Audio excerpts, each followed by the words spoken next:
Hello, everybody, and welcome to Andromeda Adventures, where everything is made up and the points don't matter until they do, and then you're dead. So Frosty is still recovering from her surgery.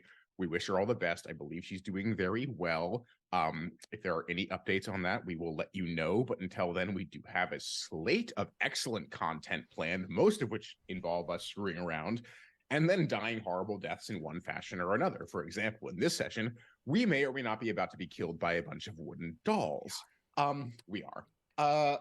Now, having said that, if any of you are interested in joining games at Andromeda or hosted by anybody who is at Andromeda, please do reach out. There are openings. There are people who DM other games. There is just a general community that if you want to get involved in, we have spirited debates and fun conversations.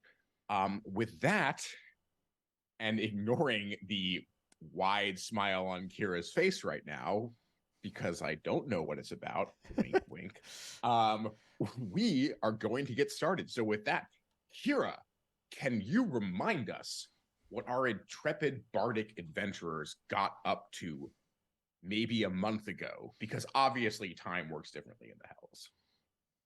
It does, and I have a smile on my face for many reasons. The primary one now that I get to play D&D with a lot of awesome people that I haven't got to play with for a little while. So, yes, it's been a little bit since the first half of our one-shot. I'm pretty sure we're finishing it this time. If you guys make it a 3-shot, I will be impressed. That does not mean that it is a challenge, though. Challenge accepted. No, it is not a challenge. So last time on Bard Outta Hell, we came across a group of varied bards from all corners of Faerun that ended up at some point in their careers making a somewhat shady deal with an even shadier gentleman. And the time for that deal to be called down by that gentleman transpired for all of them at the same time. And we have this group of lovely bards, this group of 4 lovely bards that ended up being transported to Avernus, the plane of hell, specifically to the Tower of Song, and I believe the 6th level of hell.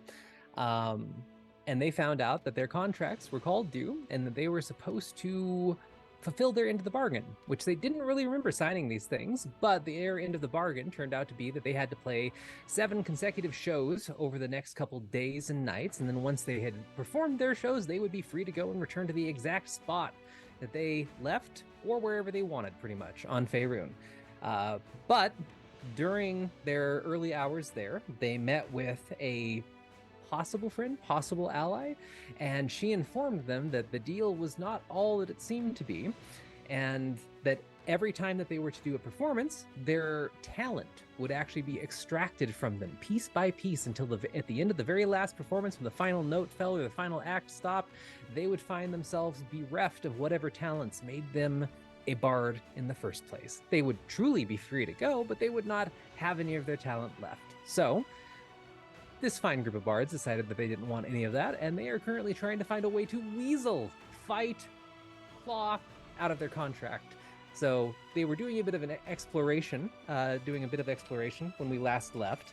They had met a very famous halfling by the name of Talia Swiftwind, who some of them recognized, who had her talent stolen many years ago, and she decided not to leave and work in the coat room out of stubbornness, wanting to get her talent back before she left, and they convinced her to help spy and look around, perhaps provide information to them.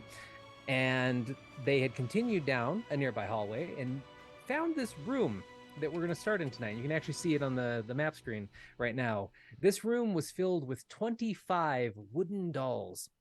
Each doll's a slightly different construction. Some have very detailed hands, some have no hands, but one thing that they all share is this creepy demeanor, because when they walked into the room, all 25 of them started to follow them in sync, and they have a little crystal in their forehead that glows with a soft magical light. And one of our bards decided to try and crush one of these crystals to see what would happen, which I applaud, because you don't know what's going to happen until you try something. In this case, all 25 of these creatures decided to attack once that happened. So that's where we left off last time with our one shot of like a bard out of hell, and we rolled the initiative last time to save some time. So I have that initiative up, and just to remind everybody here, especially our players right now, because I'm sure nobody remembers. I didn't remember till I opened the document up. Fittingly enough, the dolls, the soul dolls, as they're called, they start first with the 20. Next, we have Evan, then James, then David, and then Nick is our official Talking to order. Yorick, I'm sorry. Yes, out in the hallway. I feel sorry for the poor sap who was the one who tried to mess with these dolls. I don't know what kind of idiot would have done that. I know, but things happen. It's okay. We have to explore sometimes. I'm sure they were fully justified in whatever they did. Yes, I am sure that they were. And you know what? Maybe the dolls are made of wood. They're flammable. Maybe they'll go down easy. The biggest concern that the party was kind of realizing as we closed out last time, that I will remind everybody of again, even though it might not need reminding, is that you were near the main stage. You believe the main stage for the ballroom in the Tower of Song that somebody's probably performing on right now. You do hear violins through the walls. Is on the other side of this wall. So if you make enough of a racket, other people are probably going to show up, and people that you do not want to show up, including Emmanuel, your host here in the hell that you signed your original contract with. So with that, we'll start at the top of the initiative, and the dolls are going to go first. Because there's 25 of them, we're not going to do this individually. Otherwise, we truly would make this a 3 or 4 shot. But the way that the dolls work is they have group sort of hit points, and they all go on one turn. So because Revjack was the one that tried to crush the crystal, they are going for Revjack. So what you all kind of see in this room is all 25 of them in sync, very creepy sort of matrix swarm of Mr. Anderson. Agent Smith. Just kind of jump Revjack. And some of them fall over as they do this. Some, trip and don't make it there. Some literally jump over your heads, but all of them at the same time try to descend on Revjack. So the 2 of you, I believe, in the hallway, right? Yes, the 2 of you in the hallway just see this commotion out of nowhere as this pile of soul dolls jump one of your fellow constricted we are in a query companions. Most confounding, it seems. Oh my god. Yet, give me some time and I can silence this area, as they have silenced these poor bards whose talents these dolls have absorbed. Are you quite done, Davian? Yes. Okay. I just wanted to inform everybody in-game that I can silence the area if they need to. There was and discussion yourself. about that.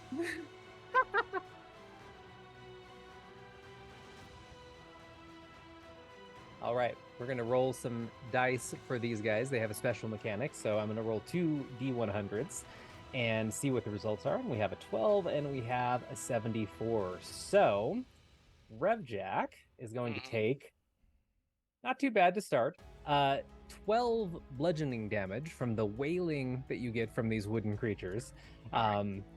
You see some that did not run at you, that the crystal is glowing brighter now. Perhaps magic could be cast at some point, but for this turn, they all rush you, jump you, and do 12 bludgeoning damage. Yes. And that is all they can do. Revjack just sort of tenses his muscles as he sort of sits there, as these things sort of pound on him, and he kind of just sort of toughs his way through it and grimaces. Okay. Able to stand up to it. That means next is Iwan. Iwan? It's me. Oh. That is you. That is you. What you doing? What am I doing? What are you doing? That's a great question. Good. There's like a demon token there, right? That's not there anymore, right? Yes, that was the guard that you guys had dispatched. Let me get rid of that. Thank you. Okay. No, leave it there. It's a reminder of the consequences of our actions and how many bodies we leave in our wake.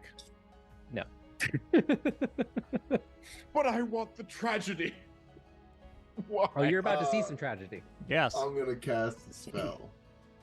With my What action. are you going to cast? I'm gonna cast slow. Okay. Did all of them jumped on Revjack? They did, yes. So I'll cast slow on, I guess, 6 of them. 6 creatures of your choice in a 40-foot cube within range. There's 6 creatures of your choice, yeah. So you can just pick like the ones that are exactly on top of Revjack and just Yeah. I'm weaving the magic around those. We're gonna go with that. And it's a wisdom saving throw, right? Wisdom save, yes. Spell save DC 15. Yes. Okay, let's see.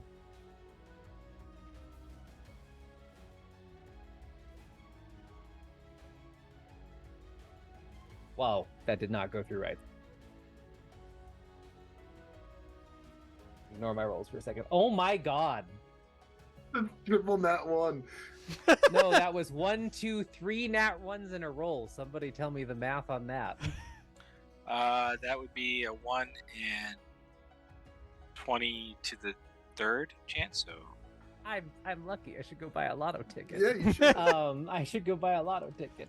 All of them fail.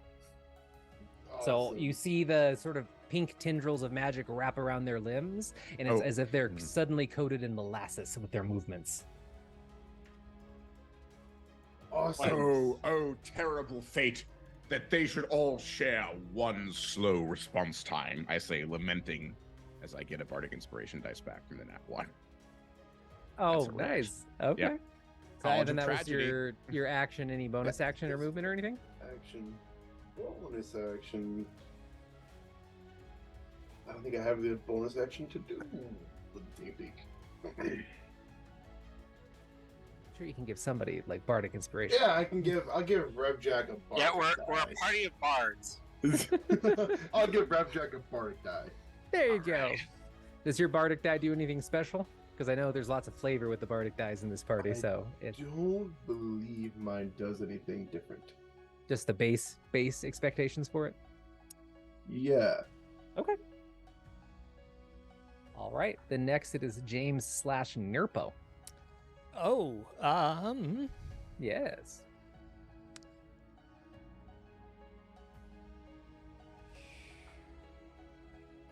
I'm gonna hold my action until after. Oh no, I'd be readying a spell. You have silence? I do, and I'm gonna throw it. Yeah, do it. I'll do a thing. Just do it. Okay. What is the range on silence? The range is a 20-foot radius. 20-foot radius.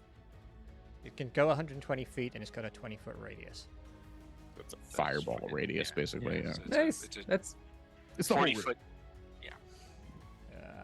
And what is this room? It's like 15 Yeah, it's feet 15. across. Mhm. Yeah. Just don't silence us, like the two in the hallway, basically. Yeah, right towards the back of the room. okay. And I will lob a silence. Awesome. So yeah, you throw a silence into the room. Is there any sort of flavor when Nirpo does this at all? Is there a specific way they cast silence? You can always say no. No, too, there like, isn't don't on this on one. the No, spot. making Okay. lots of noise. There is flavor. Silence, Okay. not so much. Okay, so yeah, it's just all of a sudden, and all the silence, all the noise goes out of that room, and it's almost comical seeing the wooden dolls flail about in complete and utter silence, and the sounds of the ballroom are repressed for those inside as well. Concentration up to 10 minutes. Okay. Immune to thunder damage. I always forget that one. All right, so anything else on Nirpo's turn? I don't. Think Ah, so. damn. There What? goes my Damn. shatter plan.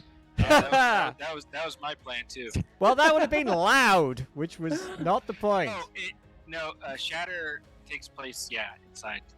So I was hoping it would work. No, inside. it would have been very loud, but it Let's hope doesn't it's work silent. in a silent spell. Yeah. Yeah. Yeah. That's okay. No, that is Nirpo's turn. Okay. All right, next is David / Revjack.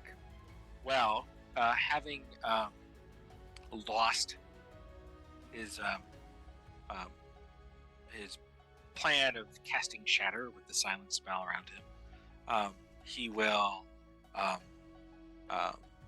pull out his battle axe, and he mouths something which nobody can hear, and he raises the battle axe, and his mouth opens up wide as some sort of battle cry is issuing forth. But all you guys see is just an open, gaping maw And even though he clearly can't hear himself, he just seems oblivious to it anyway. And he continues with the battle cry, and then swings at one of the figures. Okay. And as a College of War, whatever bard, I get 2 attacks. Okay. A 22 Hits. or 3 damage. So I'm All using right. one handed because I have a shield. A 21 Hits. or 4 damage. Not the best Okay. damage rolls in the world, but No, but still good hits. And did you hit 2 different ones for that, or are you just like trying to work on one as you do this? I will just focus on the one. Yeah. Okay. With the second hit, you down one of the ones that was like hanging off your arm, and you just bash the battle axe into it, and you manage to chop one pretty much into pieces. Yeah. And then I do another.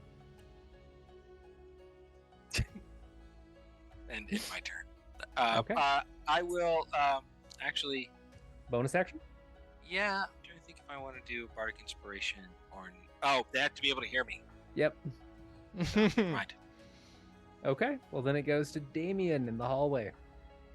So I will put away the larger bell that I had been about to use to shatter many things and pull out a smaller bell again. And just as the alabaster runes carved upon it, they say, "Like so many, you shall not hear the sound of your own demise, but it rings in the air nonetheless." And I cast Toll the Dead on the injured dolls. And I need a wisdom saving throw. There's no injured dolls Uh, because I the only just one thought on it was the a other- mob. Revjack killed one. I'll still cast Toll the Dead then. Okay. I already said I did it. I Okay. can cast Fear, I suppose, but I mean, with you, okay. So what is your save? 17. for 17, and what does Toll the Dead affect? A single target or an area? single target. Single target. Okay. Mm-hmm. Succeeds. Damn. All right, that's it. Okay. I start. Damn. You are You're- outside. You are outside the silence. Are you giving bardic inspiration to anyone? I'll yell. Rev. They can't hear you, so it'd have to be Nurpo Oh. Or yourself. or yourself. Yeah. No. I don't think we need it yet. Okay. Well, A little- actually, no. Fuck it. Yeah, Nurpo, you can do this. I don't know what this is, but I'm sure you can. Ah, thank you. Okay. And if you die a horrible death, I shall be there to soliloquize. Of course. Good. Good to know. Isn't it? Nurpo is reassured. So I have bardic inspiration available to me. You do, yes. Is there any And- flavor on that one? I think that was Nick's flavor. Oh, you meant the mechanics of it? Mechanics, not the Not the soliloquy to go with it. I think the Dirge Bard does have flavor to it. We'll have to wait for Nick to get back to that. That's fine, we in can the pick it up. In the meantime, the dolls go for another attack, and this time they're going to split their attention, and some of them are going to dive for Revjack or keep on Revjack, and the other ones are going to dive for Iwan and join. Yep, they're going to go after you. So the way that this works with the mob is I get to roll 6 d20s. There's 6 individual attacks that kind of count for the mob attacking. So 3 are going to go to each of you for it, and I'm just going to roll it the easy way and roll 20 where it totals it, but I'm obviously not totaling it. So I'm going to do 3 and 3. What is with the amount of ones that I'm rolling? Dear God. So the attacks on Revjack are the first ones, which I don't believe any of those hit. What is your AC, Revjack? 19. No, they all miss. And what is your AC, Iwan? 13. 13? Okay. Well, then you get hit once out of all of that, which is not that bad. So you take 4 bludgeoning damage from the mob. I think you're okay. No, I think that's you're, it. I think you're okay. I'm done. And you know what? You get to immediate. You over dramatic bards. I swear. You immediately get to respond though, Evan. So what are you doing?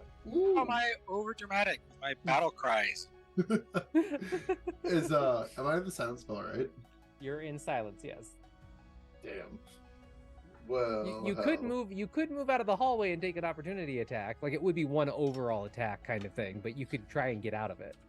I could miss a step, You could do that too.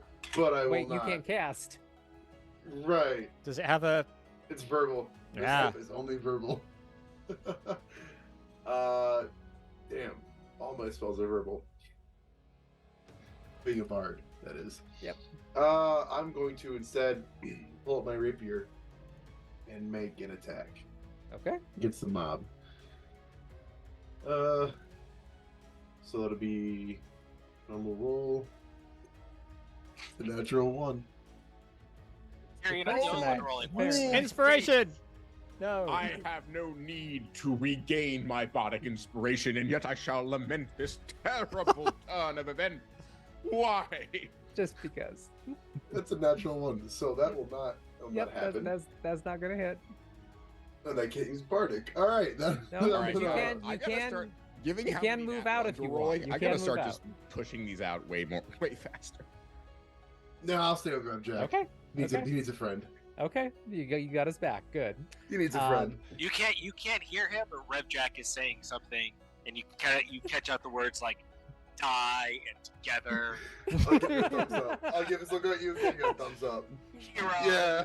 Yeah. Yeah. Yeah. Yeah. You and me. Nurpo, what are you doing? Oh God, my turn again. It is. Yes, it comes back around. So fast. It does. Especially when you're fighting inanimate dolls. Inanimate dolls.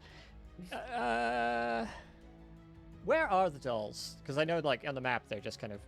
Yes, the dolls are pretty much grouped up around the two that are in the room right now. So half of them are focusing on Iwan, half are focusing on Revjack, and it's like a swarm. They're not really you can't really target them individually. I mean, you can, but it's a swarm around them in the immediate spaces around them. Let's say I had something that affected a roughly 10-foot area. Yeah. Could I get a bunch of the dolls without necessarily screwing up the lives of our two heroes there? Do you have meta magic sculpt spell? No, Depending on the spell, it's not a spell. what is it? I have a vial of oil of slipperiness, I see. I see. which Nerpo uses to oil and grease his instruments to stop them being quite so fucking loud. But it Okay, is okay, also has the effect that if you chuck it on the ground, it's the equivalent of the grease spell.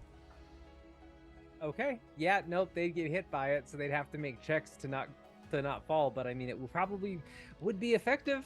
The dolls look less dexterous than our bardic friends. Yes. So Or at least you hope so. I hope so. So yes, I am going to chuck the oil of slipperiness into the room. Right. Oh, you actually have it too. Awesome. Duplicating the effect of grease spell in that area for 8 hours. That seems oddly specific, like overkill at that point. So the grease spell. I can pull that up. Yeah, no, I got it. You got it. Okay, so good. like, yeah, so Nurpo, like, what is it? Is it some vial that's like in a part of the musical equipment or Yeah, something? yeah. Or... It's like Definitely not meant for this purpose. No. So Nurple pulls out like this little tiny innocent looking vial from their pile of instruments on their back and just throws it into the room. And very small vial, but when it hits the ground, it explodes in a shower of grease and oil and coats everything in a 10-foot square centered on pretty much them, right? You threw it like right between the two. Just of pretty them. much. Okay. So everybody in that area now immediately has to succeed on a dexterity saving throw or fall prone. And because it is the bottle version, I don't know what the DC is. I have to double check what the DC is. Do you have that, James? Oh, good call, because this Got it. doesn't... It doesn't say. It's not your spells. DC. Probably like 13 or 12 usually is what they run with. I think it's 12, but I'm just double checking really quick because I have not had someone throw a grease bottle like ever, which is great. Speaking of that, Baldur's Gate has got me. I'm going to throw a firebolt unless somebody tells me not to. Ignis. Hear it in my head. No. I'm sure the other two of us that we've already established happens being the area effect of this oil slipperiness would love to hear that. Oh Yes. yeah. But you won't hear it, thankfully. You'll just feel the You'll fire. just feel a horrible You just- bird. Yes. Tried to So catch the lip DC reading of run. That's right. This is What? actually, I love, this is just a little tangent that I think a lot of you would appreciate and the viewers will hopefully appreciate. I love when I Google a D&D question and the results are like the D&D designers talking to people on like Stack Exchange, and it's like RPG Stack Exchange, and it's people having to answer questions that aren't in the books. And the DC is 13 apparently, but it's not specifically written down anywhere. So though everybody has to make a DC 13 dexterity boy. saving throw. I got a 15. There you go. Yes. Rev Jack, let's up. Oh! Bardic! Do you have He it? doesn't have one. No! Doesn't have a reaction. Yep. So you fall prone all of a sudden in the middle of this combat. I'm sorry. No, it's It- perfect. It's fine. Yep, Don't worry it about happens. It happens. So then let's see how these guys do. We're gonna do the same thing that we've been doing for the attacks because they're a group, and we're gonna do the 2 sets of 3. Which Oh, guys? geez. I'm the, at this. Oh. Against me. the Wait. dolls. Wait, I don't think it's Why is doll's the doll's turn. turn? The dolls are rolling for the grease spell Ah, Yeah. because everything immediately has to roll. Yeah, So yeah, I'm yeah. doing it We in the thought they same were groups of rolling to 3. attack. No. No. Confused. Nope, not at all. no, But it looks they- like one of them succeeded. One of them succeeds, and thankfully Nurpo's guess about the dexterity of them was true because they have a 0 dex mod. So pretty much all of them just if silence wasn't there, you would have just heard this cacophony of everything. No dancing. They just all dramatically went boom onto the ground, and Like a there's marionette. there's 3 of them. There are 3 of them still standing at this point, barely standing, and the others are flopping around on the ground, and they're all prone. So it seems like your attack was very successful, Nurpo. Did you have a bonus action or anything, or are we moving on? I think we're moving on. Okay. Well, then next is going to be Revjack, who managed to stay on their feet, so it's great. I am going to attack. I see Damien apparently waving from the room.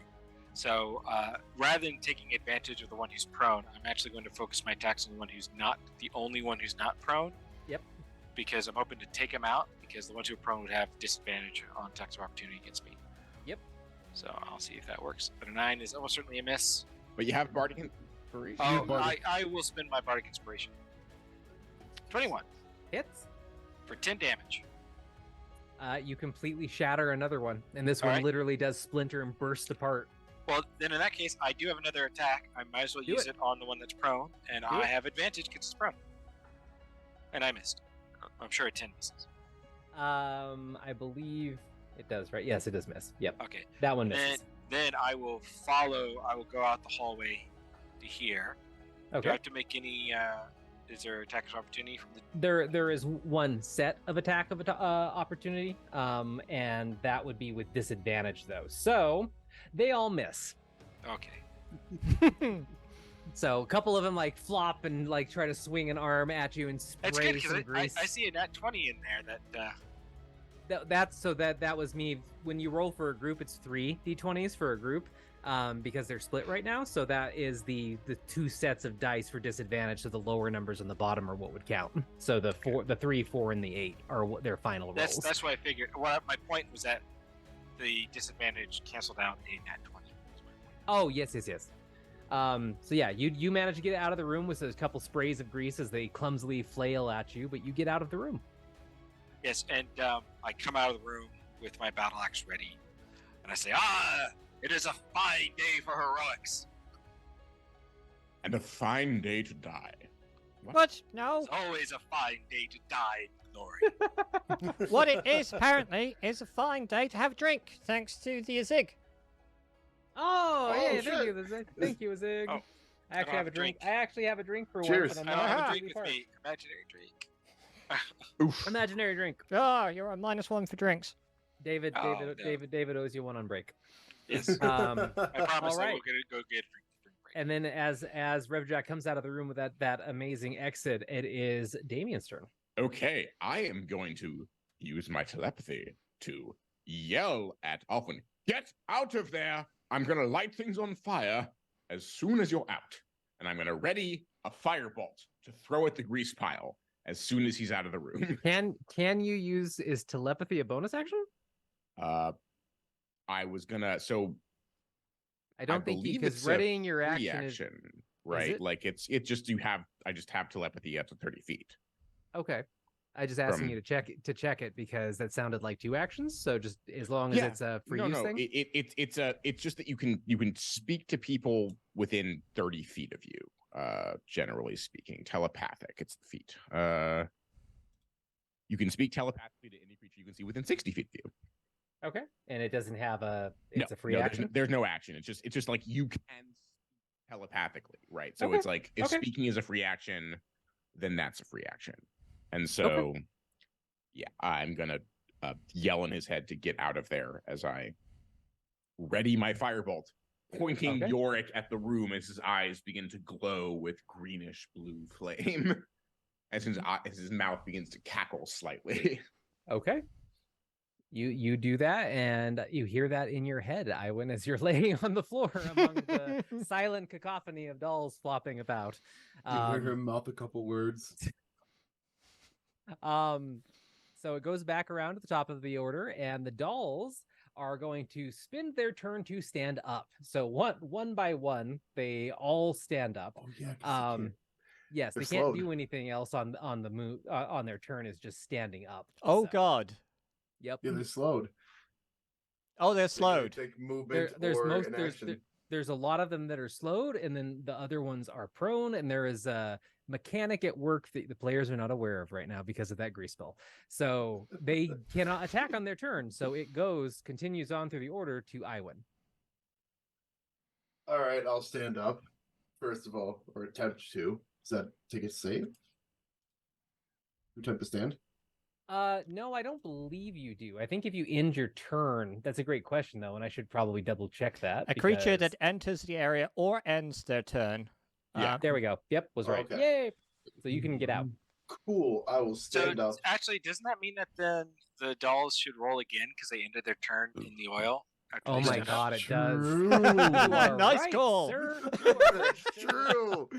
I love it. Let's do it. Oh, okay. A lot more stay on their feet this time, but some of them do fall right back down. This is way better than last time, but a couple of them do clatter right back down. I have 15 feet of movement. I will take. I can't even get out because it's blocked. I can't This- in my turn. This isn't blocked. You're there. No, I can't in my turn there. You can in your turn here. Here? Yeah. I can't. That's a square. Yeah. You're on that square. I'm not on that square. What are you talking about? I'm in Uh, this square. I am seeing no. There is a difference between the map. Evan, if you look at the Twitch stream, you'll notice the token. So I see What? Damien in that square as well, but my screen doesn't match the Twitch stream. Oh yeah, screen. my screen's I wrong. think you and I need to refresh our. Yeah, I'm gonna refresh real quick. Hold on. Like, What are you yeah. doing? I just realized my token was sitting on top of Damien. Like I had enough movement, so I'll just do myself one back. Hey. We can talk about that later when we're out of the hells, but it's not that I don't like you. Just, There you Warriors go. tend to be very close together. You know, a lot of No, That's I'm less aware. confusing. brotherly. Sort of, All right, so now that it's body. not blocked, I'll move 15 feet. to As there. as green and purple fire pour out of Yorick's eye sockets and light the grease. What do I need to roll? What spell are you casting for it? Fireball. Firebolt. Okay. Mhm. That has an attack roll, right, or not? Yes, it it has an does. attack roll. It does. Make the attack roll. I shall make the Hit attack the roll. room. Yeah, I mean, as long as it's not a nat 1. Oh God. watch you well now. 17. There you go. So yes, you are. I am very. There is a part of me that's sad that you just didn't go Ignis though after everything that I you mean, were I was talking about to say, Ignis, Yorick. Light Okay. them aflame and make them feel the kindling that they are truly made of. They are no bards. They are but facsimiles, talentless artists. Burn them to a crisp. What were you talking about? Roll 4d6.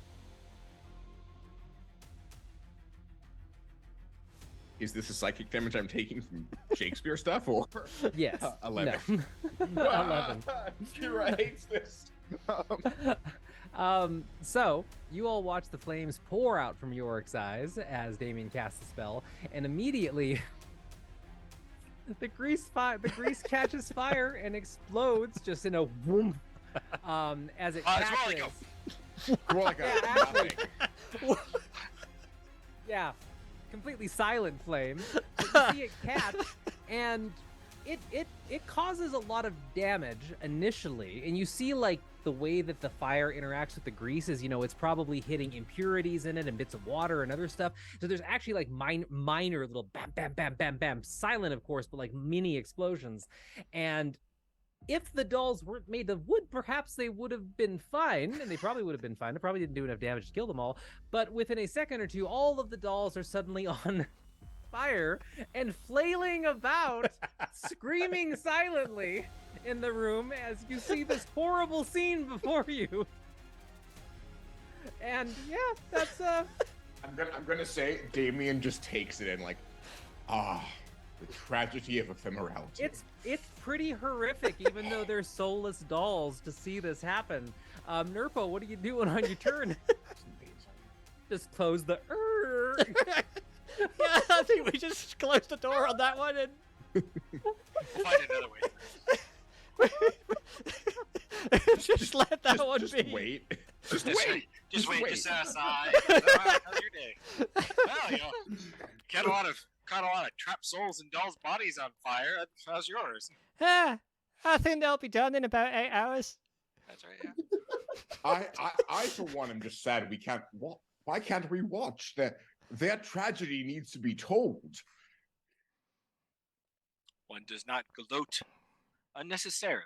I'm not gloating. I'm saying that these are tragic figures.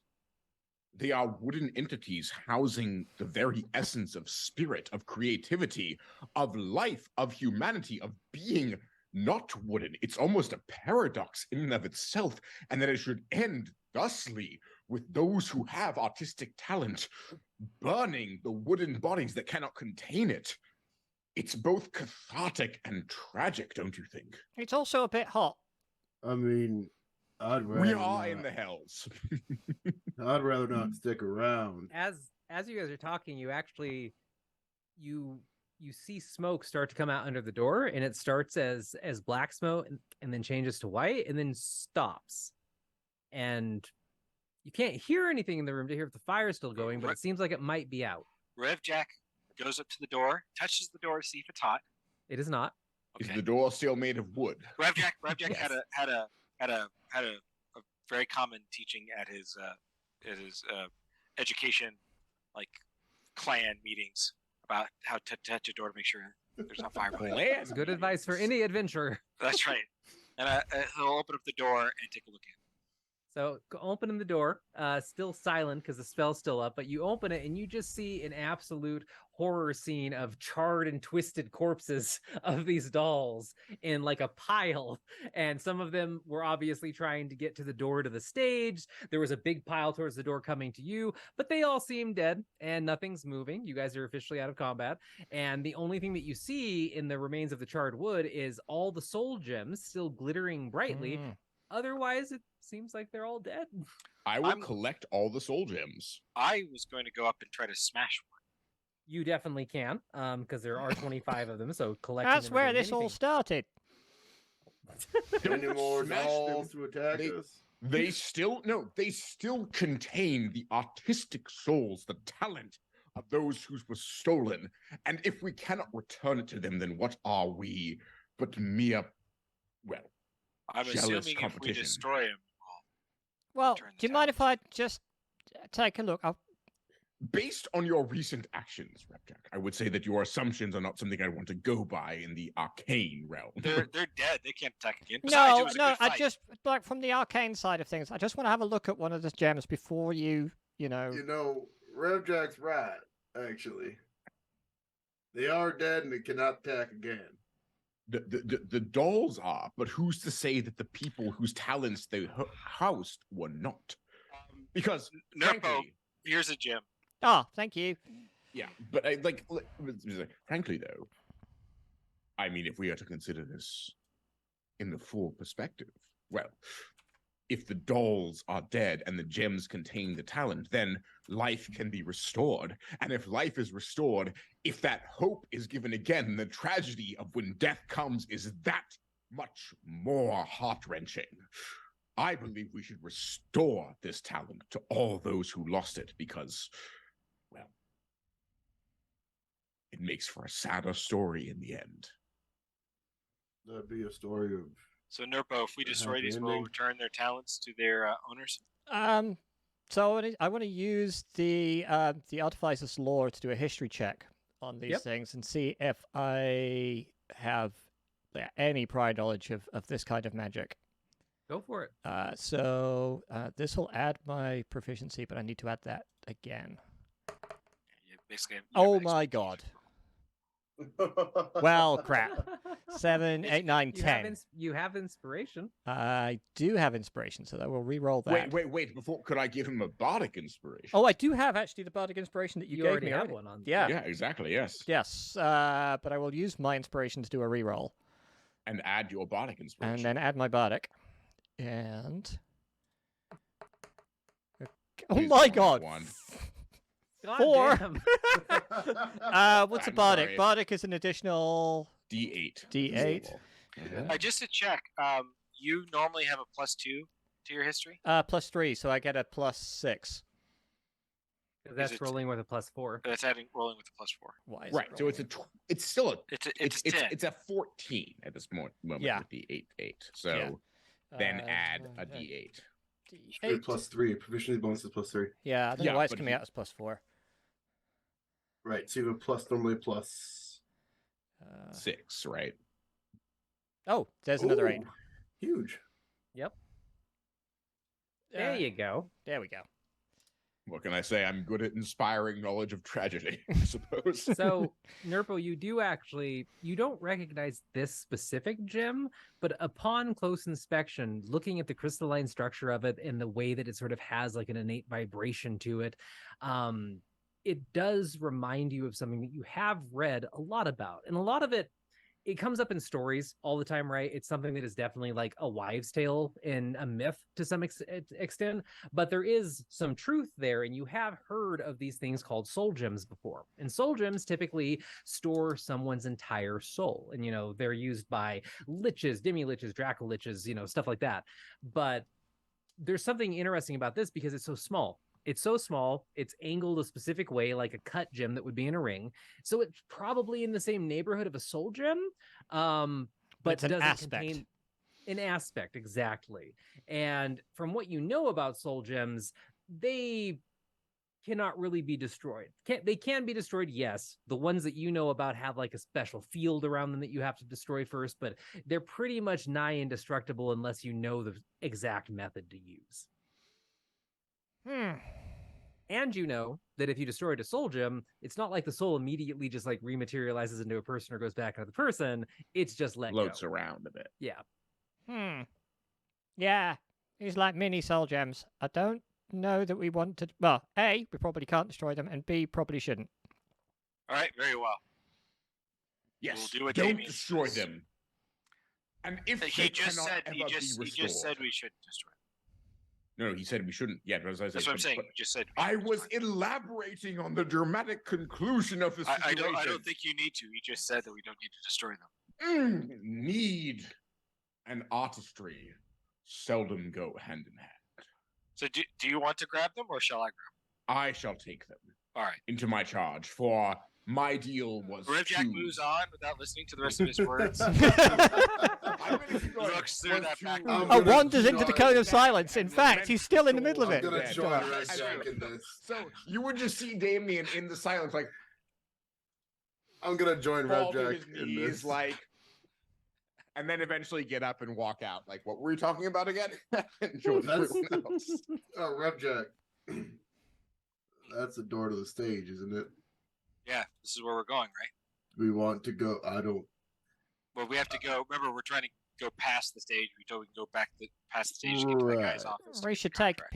peek. But there's a performance happening right now. Which is why I wanted to look through the door to see what was on the other side. Yeah, it might be a backstage area, which would be all right. That's what I was hoping. Yeah. Just don't draw attention. Are you? Or it might be a door right at the back of the stage, and you like open a door Let straight me in. look through the door. Well, I Go still right look ahead. like chef, like carry person. If you want me to open it, If somebody wants to open it, go right ahead. So who's opening it? I'll take a peek. Oh, No, Okay. no. Because you have the disguise. Oh, yeah. I still have I disguise. still have had disguise as well. I can apply Yeah. something. Whoever you guys want, you tell me. Go on, James. Do it. Okay, I'll take a peek. Okay. Roll stealth. Oh my god! Yeah, that's what I was saying. Now, Yeah, you can stop me.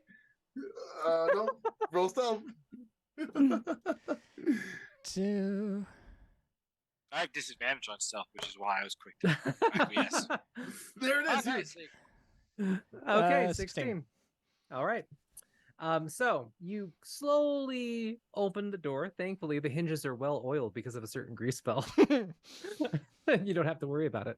And you see a couple different things as you peek into what is definitely a backstage area. So the main thing that you kind of notice is when you pop that door open, and this kind of some of this hits everybody, because when you open it, a wave of sound crashes over you as most of it's coming from the stage, and you can hear / faintly see through the cracks in the curtain a trio of human-sized wooden dolls playing dueling violin solos. But that's kind of mixed with like the crowd laughing and cheering and just a lot of conversation coming from the floor. It must be packed out in the ballroom. And it kind of matches the sounds that you got earlier when you were near the kitchen and Talia. But the door leads into a backstage area. So a crimson bit of curtain separates like this narrow strip from the main stage. There's lots of ropes, props, general entertainment, things back there. There is some activity though that you notice as you look up into the rafters, and you see some imps sitting up there wearing multicolored overalls, and it seems like they're in the middle of supporting the show by pulling and tugging on some of the ropes that are doing something out on stage. They don't seem to notice you though. At the end of the backstage area, which you can kind of see on either side of the stage, there are the little ramps that lead down out into the ballroom that you could theoretically run down and through, but there's no doors leading anywhere else in the backstage that you can see. What do you see? What do your elf eyes see? I was about to say. Yeah, I just described all of that back out, but I thought we were told that this led to the other side. but it's backstage. You can see the curtains. I don't Yeah, see. but I thought we were trying to get to the other side of the stage. I thought Is this there led to the is other there a side. I think door we're or trying to get anything? to the There's no other door, is side. there, on the other side of this? There's no door. You just know there's stairs on that side that would lead to that side of the ballroom. We I don't. think we're just trying to get through to the other side of the ballroom. Oh, we gotta be. How are we going to get past? I mean, that would mean we'll be walking right onto stage, won't we? Hmm. That's how we You said don't... you said there's imps. There's imps in the raft. In the rafters? performance finishing? Is there a fly gallery? A fly gallery? It's where you drop like entire Mm. slots of scenery down. Yeah. Yeah. Yes, like- there yeah. is. There is, yes. And is there anything hanging up there that looks like it's like full stage size? There's a couple different backdrops hanging there right now, just kind of just like basic painted planks and stuff like that. But there is stuff hanging up there that is hanging from that area. I don't know if that would help as much though. And the imps are I'm not focused sure on it the would. show. The imps are focused on the show right now, but you'd have to be pretty sneaky to get past them, or you would have to be sneaky to get past them. Well, so here's an idea, though, right? They said that if we perform with our talent, they take our talent. But what if we trade talents? Oh, For example, Hmm? nope. You give me that contraption, Oh, right? And I try and play it. That's actually fantastic idea. I can go slightly better. I can just let it go and play itself. I thought we were going to try to take the contracts. What are we? No, we're just making a distraction. The point is, if we're going to try and walk across the stage, right? Like We can, the curtain's down, but we So still I'm just... sorry. I may be misunderstanding the logistics here. I'm not great with geography. I'm more good with spirituality. But if we go down the stairs, we're on the stage, right? That's what it seems like. At least. I think if we go down the stairs here or here, we're like going down a ramp just to the edges of the stage. And it, Okay, like, so, and this, so this, we'll have this, to be sneaky. and this but is not- curtains all the way across But here. The imps in the rafters will see us. Oh, there we Where go. are The the stair. imps in the The rafters? stairs are now visible to us, In the rafters. Well, I don't know where the rafters are. This like map is above our 2D. heads. I see. Okay. Well, in that case, then, I believe I may have an idea. And Okay. How many imps are there? DM. Are you sticking your head out to look, player? Yes. Roll a stealth check. Oh dear. Oh boy. you could have just asked the person you looked earlier. Yep, you could have. I could have, but I didn't think to do that. And so here we are. Jostling your way past Nerpo. Use my bardic inspiration to Real add. quick, I'm going to put my hat. Oh my god! And I'm going to make myself look like a tiefling. I'll use my actual inspiration. I'm going to start backing up from this place.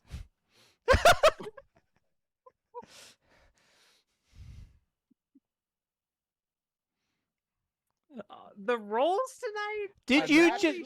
one. As I say, so here's why it's a natural one.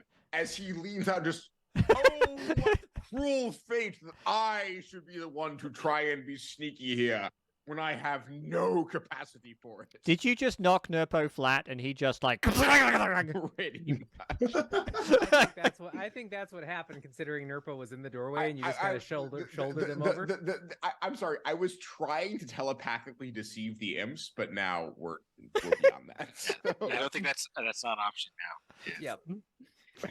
So what happens? I'm sure your plan, Damien, had this succeeded, would have been great. As would yours with the dolls, but you know we're all these here. plans. That's right. That's where The best laid plans of mice and men. Another tragic tale, by the way. So what happens is you end up getting caught up in the moment and pushing past Nerpo and causing quite a ruckus as the poor thing tumbles to the ground, causing a clatter of music that does not go with the violins up front, but thankfully the violinists don't notice due to who they are and what they are. But what does notice is the imps, and the 6 imps all fly down and land in front of Damien in their multicolored overalls, and they don't look like they have weapons on them because they are stagehands. And actually, I'm going to say that 3 of them have to stay in the rafters to keep working the equipment for the show. Backstage badgers. Yes, 3 of them fly down, and one looks at you and goes, "It's not your time to perform. What are you doing back here?" I apologize, friend. I merely wish to observe. Yeah, the there's a work show in the progress. badgers Get do. out. There's a show in progress. It's not your time. It's never anybody's time. Do you not understand common? ¿Qué pasa? Get out now. Wer? Vi kan ikke tale engelsk. Vi er dansk. You notice the imp starting to glow red their entire body as the frustration starts to build. I'm gonna try. Is there a leader by any chance? The one talking to you, yes. I will subtle spell suggestion on him. Okay. And I will just say, please. With your dice luck? Really? You're going to try that? I'm gonna try. Well, it's his dice here, so I'm gonna say, Yeah. I apologize. Please, I suggest you all get back to the work of manning the rafters and the lights and the scenery, and just let us by. We're only performers. Nothing threatening. Okay. Wisdom save, please. What's the DC? 17. Okay. 17 for suggestion. Yeah. I have a 20 charisma. I have shit and everything else, but that's it. Okay. Double checking something to make sure they're not immune to suggestion. Oh, they have advantage. Uh-oh. What was that? What was that, DC Nick? 17. 17. Yep, and they have a modifier. So the imp just like rolls its head and like slumps its head down to just glare up at you and makes a fist and goes, "Get back there now, or I'm going to call the enforcers."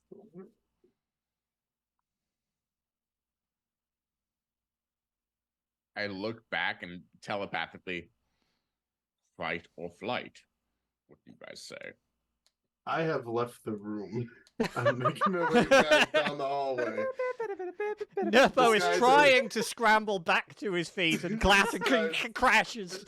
The cymbals between his knees clack together and the harp on his back strums as he... Yeah. I'll scramble back then. I'm not trying to get into a fight on my own. I'm not good at fights. Yeah. Okay. Well, the imp then slams the door behind you once you retreat back into the room. Huh. Through the kitchen? Was there a way to get through the kitchen? I didn't don't think there know. was. We That's didn't what I really was- look. Well, what? Can we even get to the kitchen? I thought this was the only way out of here. Like that was sort of my. No, problem with- there's. Well, hang on. Where's Owen? Yes, you notice that you are short one member of your party after the door slams. You're just like, wait a second. Oh, nope, somebody's not here. There was yeah, there was a door down here and a door here. I think this was the kitchen. Yes, that was the kitchen. And the other other way room's to the one- ballroom. Yes. Yeah, you saw like very large swinging doors that led out to the ballroom and kind of saw peaks of it. And you also saw a smaller set of swinging like tavern doors on the kitchen, and you could smell a lot of wonderful smells coming out of there. And you saw the little like impish servers coming and going, and that's one of the ones that Nerpo had copied originally. I still look All like a right. surfer. I can take a wander through the kitchen. I make a dash to the stage. Whoa! Make a fight. Try to attack the figures on the stage. As I do that, the rest of you sneak past while I cause a distraction. Get to the other side and work your way to the office. What? I'm not there. Yeah, Red Jack says that, looks around, and there's only Damien standing there. the worst person to propose that to. It does sound like a tragic death. I'm not opposed. It'll be a heroic death for me. Are A you- certain are- death. Are you sure though that because surely the more heroic thing would be to die getting us out of the hells as opposed to just running onto a stage and getting slaughtered. Well, this would be getting you out because you would get past, get the contracts, and deal with those contracts, and you would Perhaps, get out. but I do feel, if we're being perfectly honest with ourselves, that this conversation is better had with the other members of our unfortunate group, because if we concoct this plan on our own, I feel like You have are- a bit you of a are right. vibe. And Red We Jack have a starts vibe, moving on. yeah, but- I love it. I love it. Nope. All right, you two.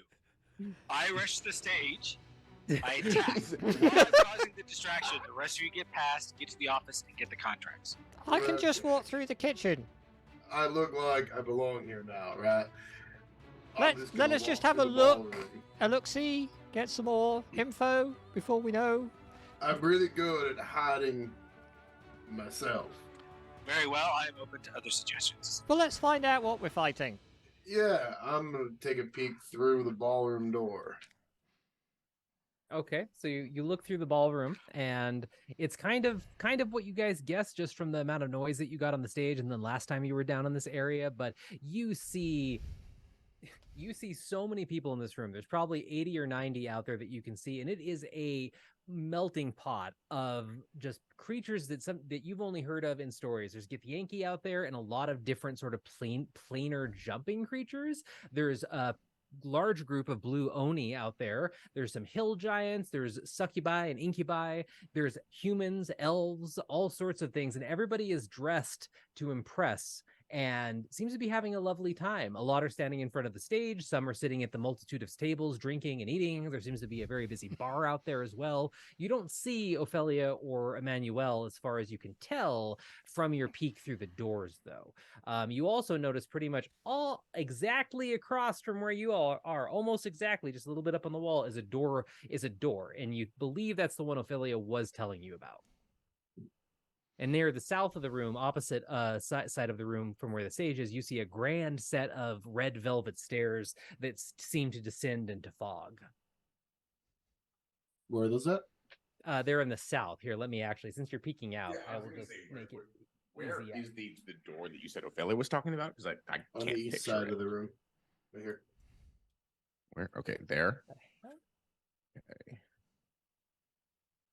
Can we get through this door, or? We can, but it's into the busy ballroom. Yeah.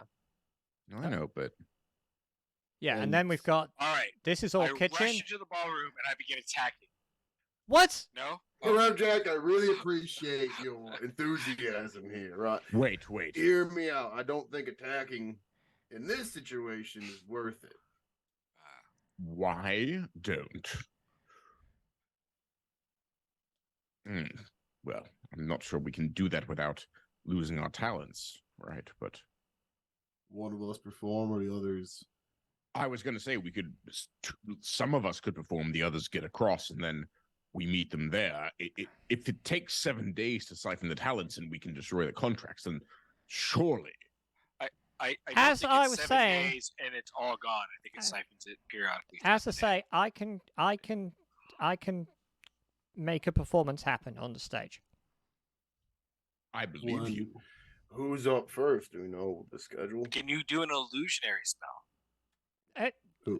Kinda, sorta. It's real. It's absolutely real.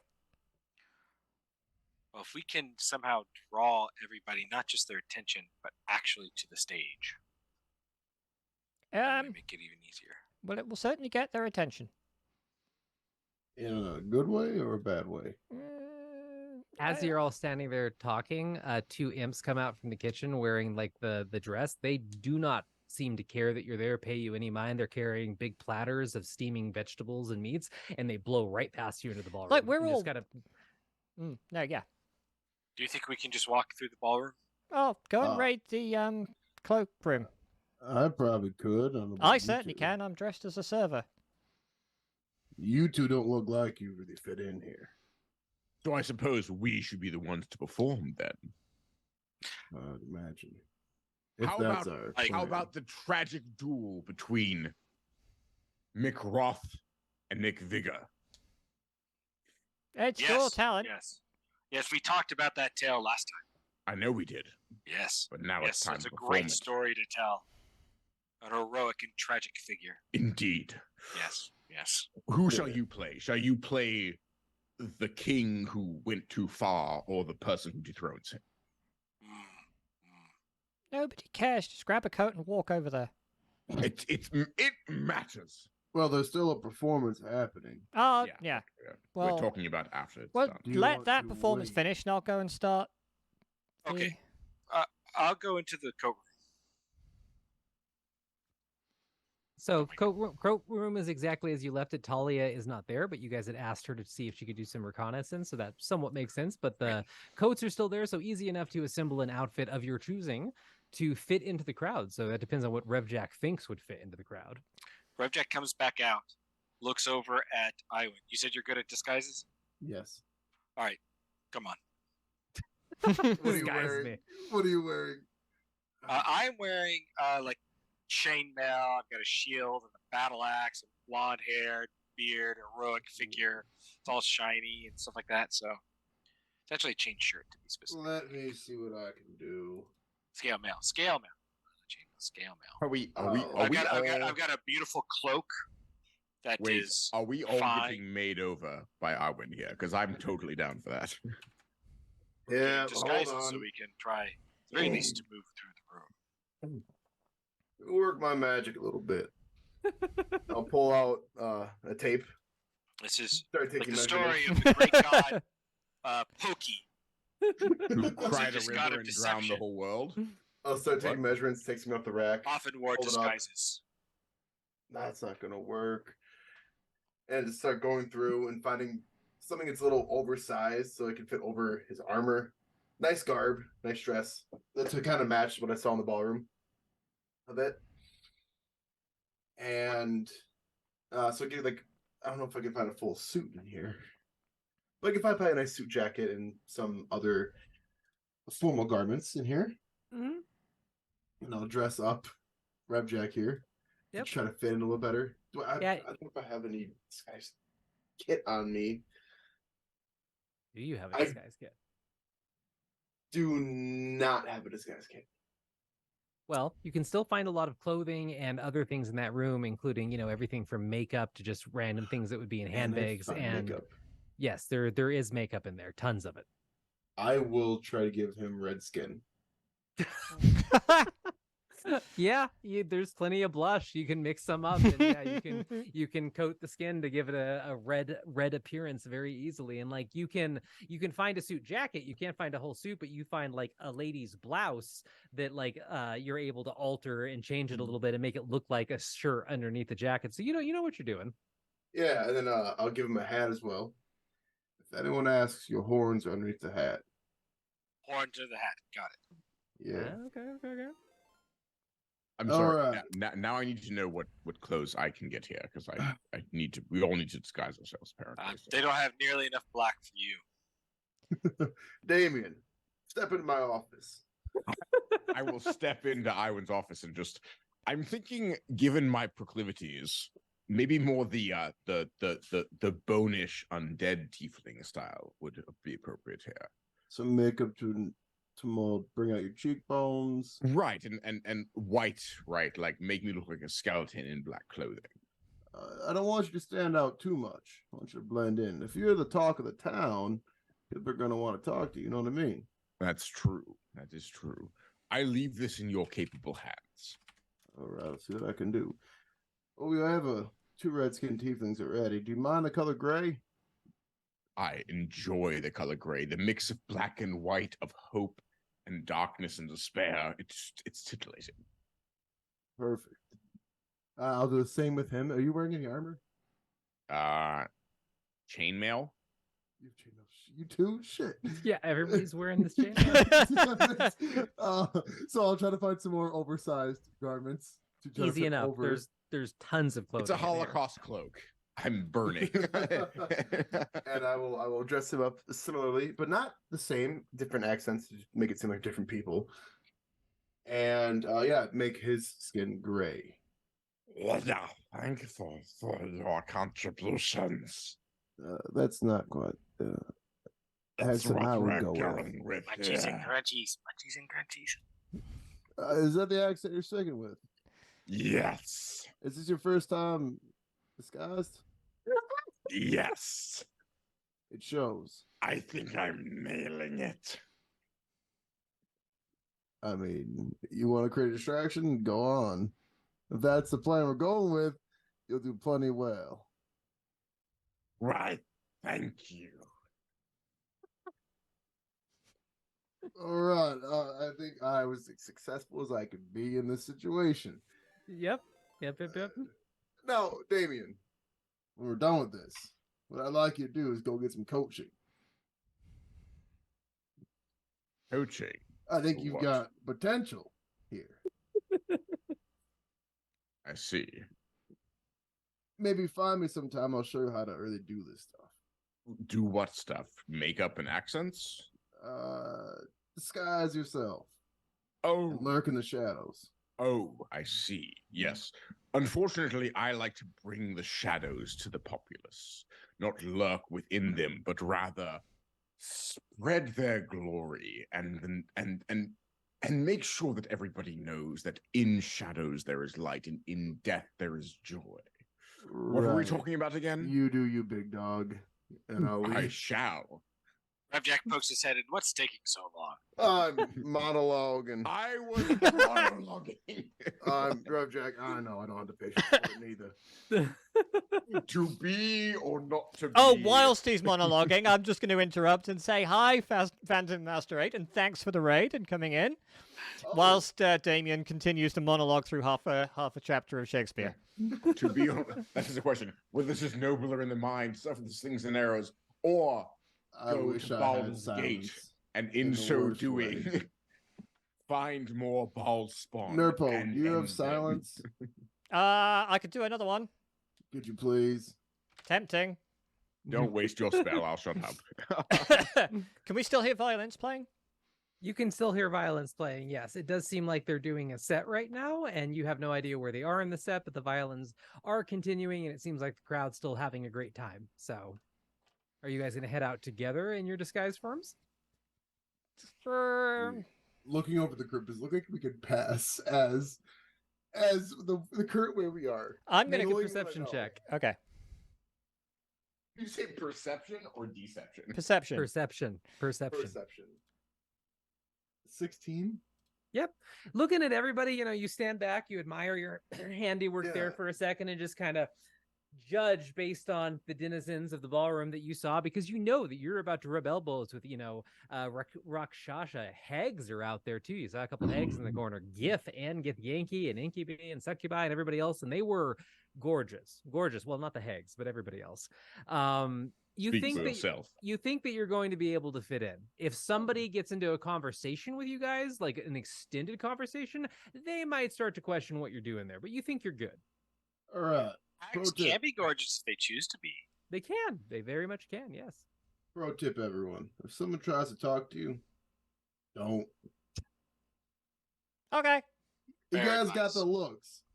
Rev Jack, I don't think you've got the mouth for it. I can be very deceptive when I choose to be. You ever choose to be? No. That's my worry. He'll be fine. Let's go. Indeed.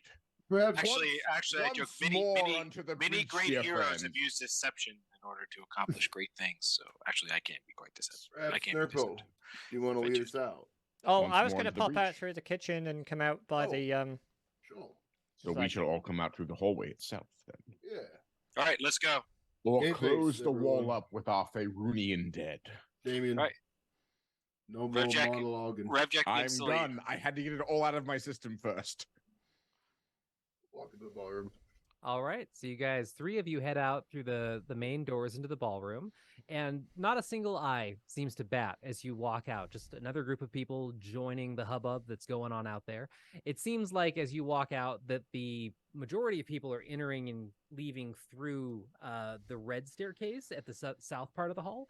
But I love the little tokens moving. But it doesn't really look like anybody looks towards you. Nurpo, you pop out of like the kitchen entrance behind the bar. Again, nobody really bats an eye at you. The bartender does glance over, but you are in a perfect disguise of somebody from the kitchen, so easy enough to just kind of give him a nod and walk on your way.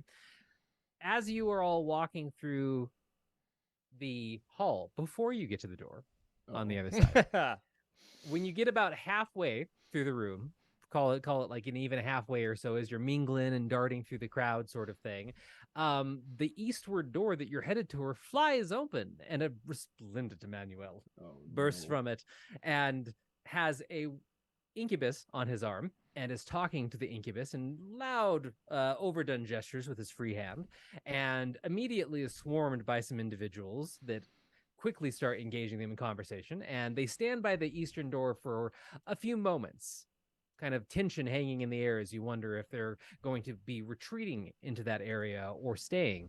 But eventually Emmanuel starts to slowly walk up towards the stage, but it's still in your general area, and rushing the door may be risky if you choose to go in a straight line, you think.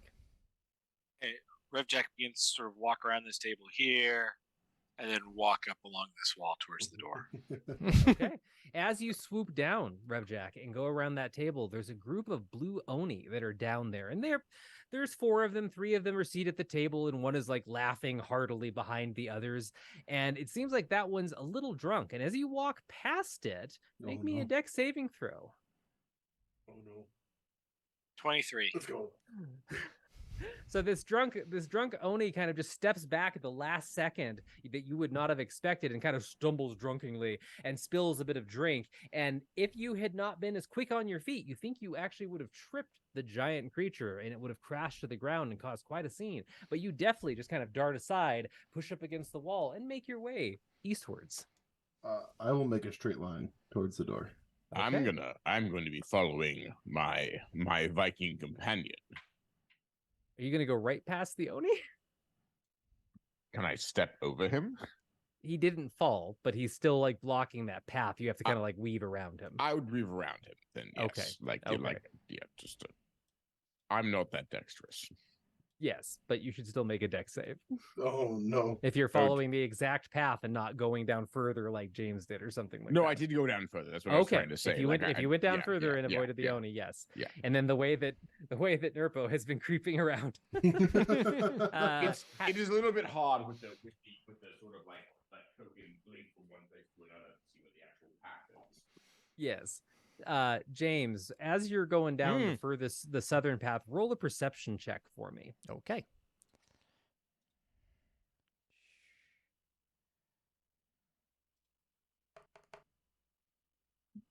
Oh, nice. There's those dice. 22. Yay. So as you're taking it casual, it looks like, you're going slower than everybody else. You're blending in as a servant.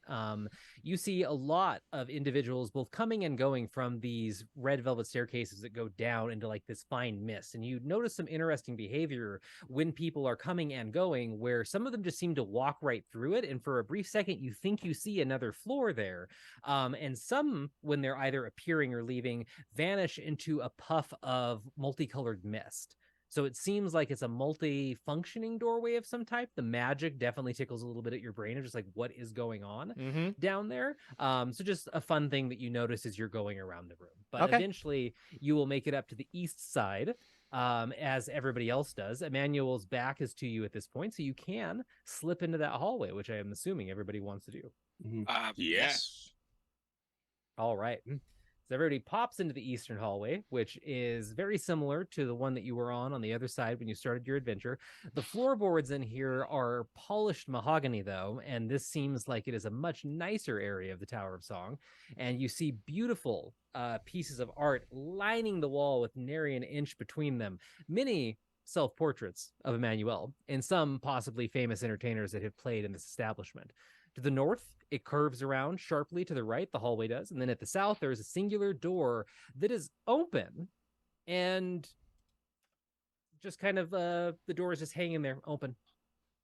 Do we remember where the office is in relation to this hallway?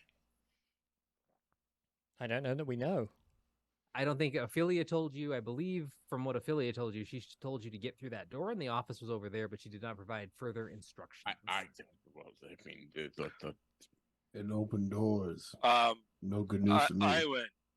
Yeah, If you're the one most likely to be able to sneak over there and look in, right? probably. Well, why don't you go do that then? All right. Do you have a bardic on you? I do not. I'll give you a currently. bardic. I was Okay. I've got lots of bardic inspiration. To spend, I have by the way. 6. I am legitimately disturbed if somebody doesn't have bardic inspiration. I haven't used mine yet. Be the end of your story, for your death shall be much more tragic and song-worthy. You are bardically inspired to get away from Damien. Yeah, we'll get away from Damien. Good.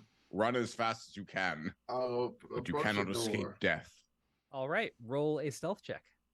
All right. I have an advantage on stealth checks to hide. Ooh, to hide. Perception checks made to see me have disadvantage on me because of my cloak of elven kind. Oh, okay. So the rolls to see you have deception, or do you have advantage? I have an advantage on stealth checks to hide, and they have Yeah, disadvantage on both. perception checks. Yes. Damn. Okay, so yeah, roll stealth check with advantage. All No right. wonder you wanted to be the one to go out on the back. You like just you had have to a stop me. Like I'm built for this. Yeah. And instead, Damien just walks up. 21. My stealth check. Okay.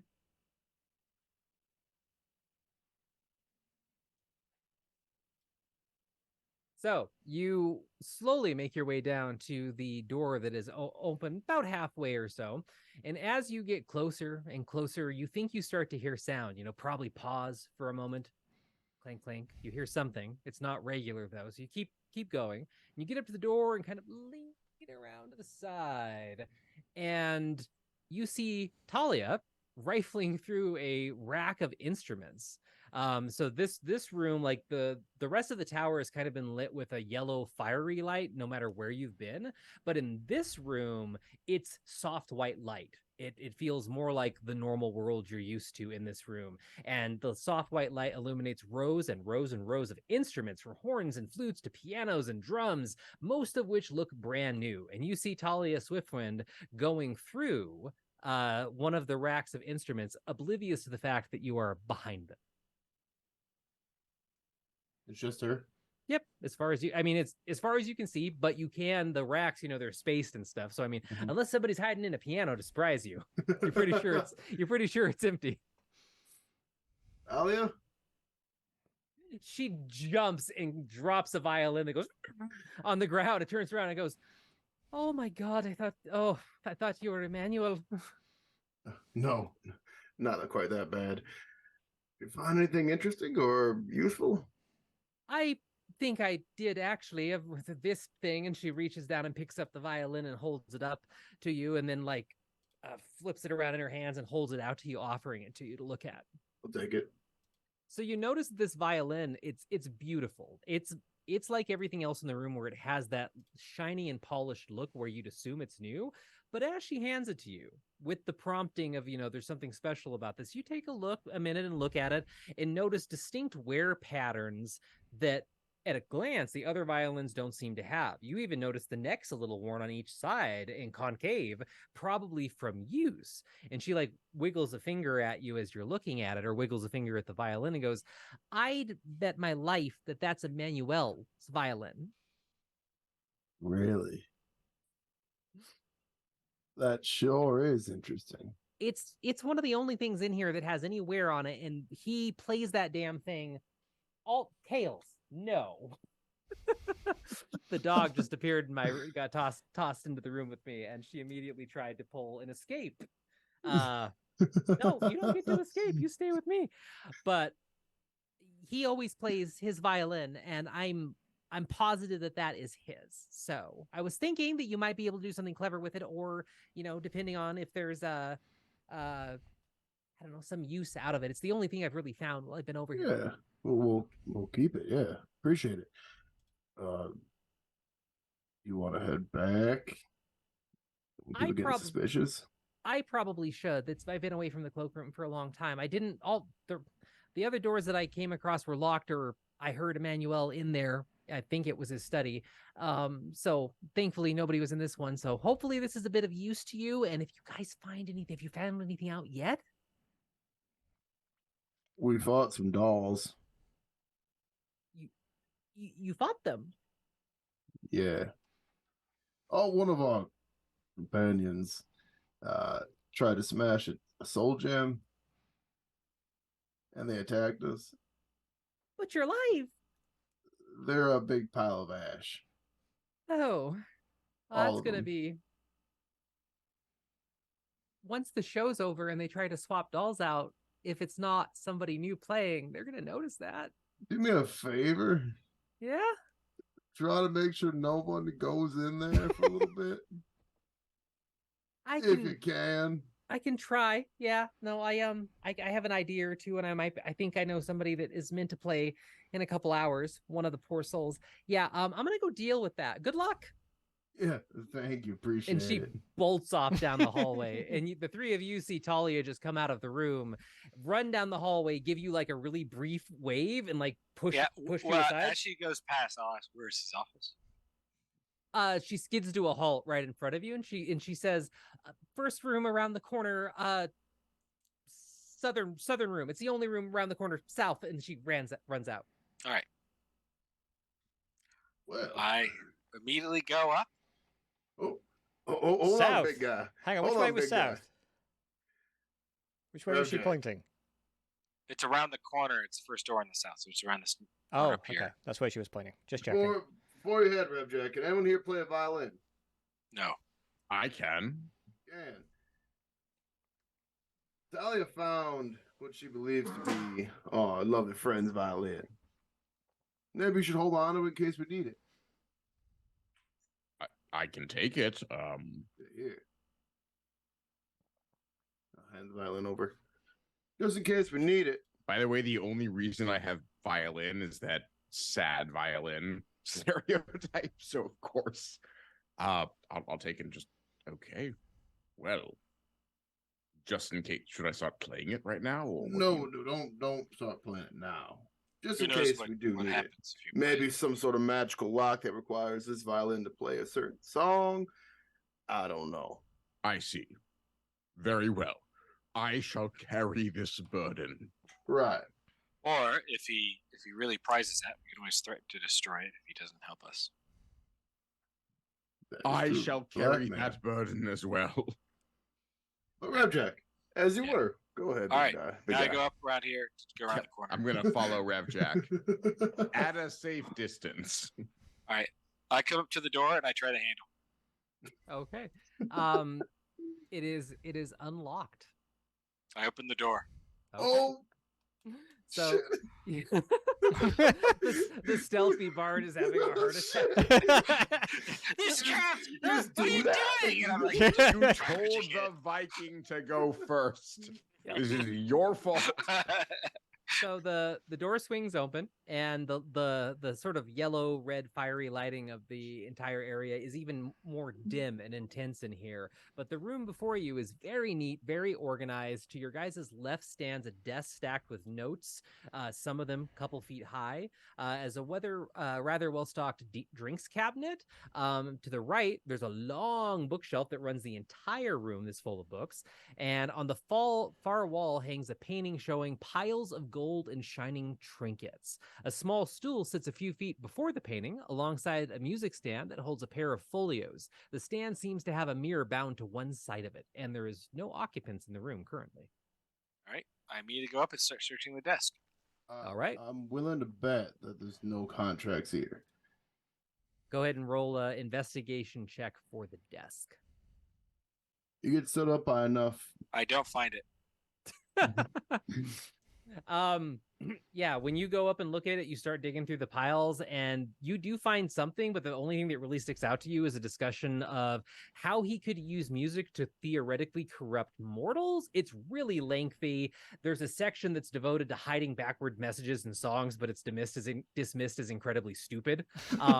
It does note, however, that having music with other effects when reversed could be useful. But you only looked through some of the papers. All right. Okay. I assume Revjack, assuming that his 5-second cursory search was enough, leaves the desk. Now, I'm willing to bet they're not in here. I've been stood up by enough people that arrange performances. I don't know the term. They don't pay sometimes. So take it in your own hands to get your money you're owed. All right. Revjack is going to take a look at this painting. All right. Are you investigating it or admiring it?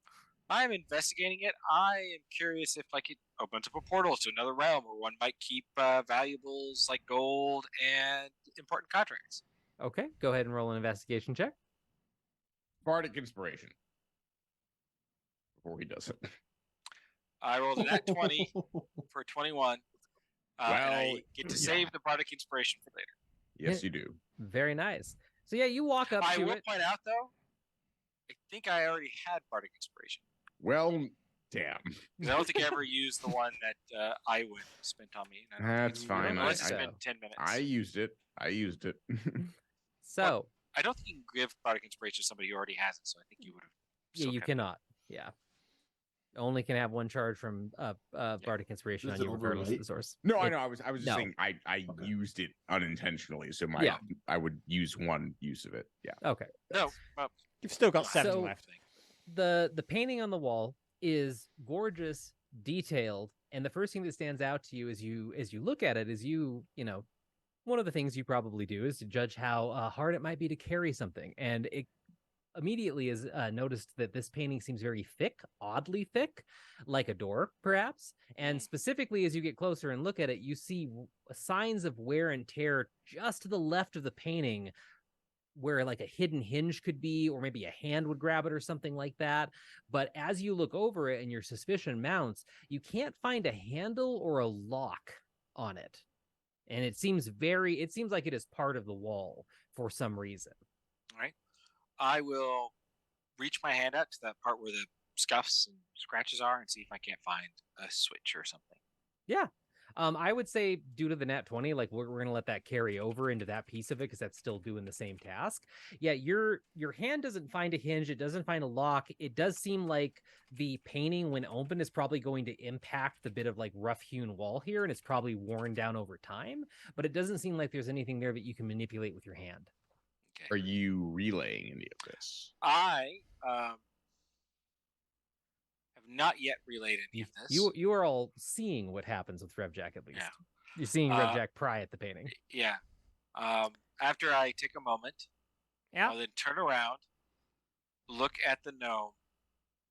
Says, "You're good with magical stuff, right? I think this might be like a door or something." Ah. And I'll get down and step aside. Hey, Damien. You can play the Yes. violin, yeah? Yes, I was about to say maybe the violin is a key. Yeah, play the devil's chord. Like I don't know, a C and an F sharp. No. Just a pure looking for a soul to steal. pure discord. Shut up! I will play the violin. Just a pure discordant C F sharp. Go for it. I shall do exactly that. Okay, so you play the note and you hit it, and it echoes and fills up the room. And Emmanuel's violin is meticulously tuned and doesn't seem like it is enchanted or anything like that, but it's a very beautiful note that you No, it's not a beautiful note. It's a horrible note. It's a horrible note. But it's the prettiest. It's the prettiest horrible note. Nothing seems to happen. Can I give the desk a once over? Yeah, go ahead and make an investigation check. Or Can I give the desk a once over? I'm sorry. Like at this point, I feel like we need to pour all our resources into But I will desk. go and start doing Arcana checks against the. I'm sorry. Given that apparently I'm actually the only one here proficient in investigation, I'll try the test. Do it. Okay. You can. There's tons of papers to sift through, so it's pretty much just sitting down at the desk or flipping through them one by one, seeing if words stick out. I'll use my bardic inspiration there. 13. That's not good. It's better 13. than what they rolled, though. So you do start to pick out a couple things. The main thing that you find, though, is a list of bards that Emmanuel has made deals with. So like it's a list of bards. It's pretty extensive, and there's a rough sketched out schedule of dates they'll be summoned to his domain. And he talks about owning their music and preserving it forever. Got it. You also see a specific piece of paper that it catches your eye because it's just a little more wrinkled than the others because most of it's meticulously kept. And it's just titled Ideas for a Password. Notes suggest he plans on using a name I never plan to speak again as a password for something important. A name he never planned to speak again. Yep. I have an idea. Talia? No, his sister. That's what I was going to say. But sorry. Oh, Ophelia. Right. Ophelia, yeah. I don't know why I said Talia. Ophelia. Is this a password, maybe? Could we try that as a way to unlock the painting? Revjack looks at the painting and says, "Ophelia." Nothing happens. No. I'm going to do an Arcana check to see if there is a magic lock on this thing. Claudius. It's about at least. Hamlet. Oh my god. You know what? I bet you. I'm gonna give you Bardic. I Take bet Bardic. you he was born with a really, really annoying name. And he changed his name to this because he is somebody who is arrogant, loves to hear himself talk, won't shut up, and Rivjack's eyes just glance towards Damien and lingers for a bit too long as he says that. And so had to change his name to something more poetic. I have no basis for that. Just a It theory. sounds like it feels like it should be true. Yeah, I think you're onto something here. Well, if I was to change my name because I felt terrible and wanted a better one, it would be something along the lines of Felicia. We weren't talking about you. No, but he was hypothetically speaking of Emmanuel's tragedy. So, Well, how about Sue? I've heard through song that if you're named Sue as a boy, you have to write a song about it. Oh, Frosty has redeemed hydrate, which I am out of drink. Yes, I now owe 2 We're going on break soon. Yeah. All right, I'll wait. Yeah, we will recharge in the break. Has anyone looked over the books yet? That is a good suggestion. I was thinking about doing that. How about you and I take a quick look? Oh, friend, why not? Here, I'll help you. Fine. You'll There you help go. me. There you go. Yes. So All now right. you have advantage. And Really quick, while you're making that roll too, there was talk of giving Nurpo Bardic Inspiration for that 9 Arcana check. Yes, was that being give rolled? Bardic. Okay, were you going to roll that, James? Oh, yes. A D8. And I will also look over the books. While you're being assisted with advantage? Mm-hmm. Is that investigation? Yes. Awesome.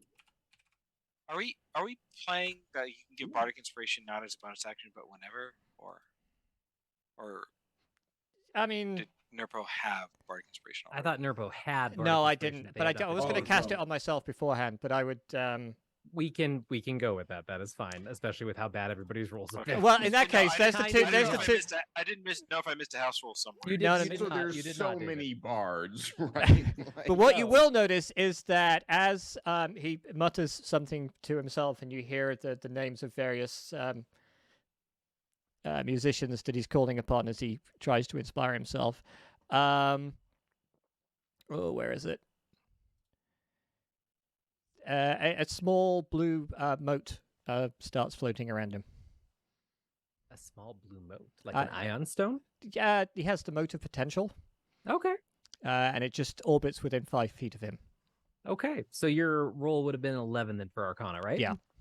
So as you walk up to the painting and start to look at it, you focus in that way that practitioners of the weave kind of can focus and see magical resonance when they're looking for things. And you see a faint warble in the painting, and you're pretty sure that there is an arcane lock on the painting. You don't know where the source is, and you're not seeing like a button or something that's hidden or a glyph lighting up or anything like that, but there is definitely an arcane resonance in the painting. With the books, as Revjack helps Iwan go over there and kind of start popping through them and like looking to see, are there hidden levers here? What are the titles and stuff?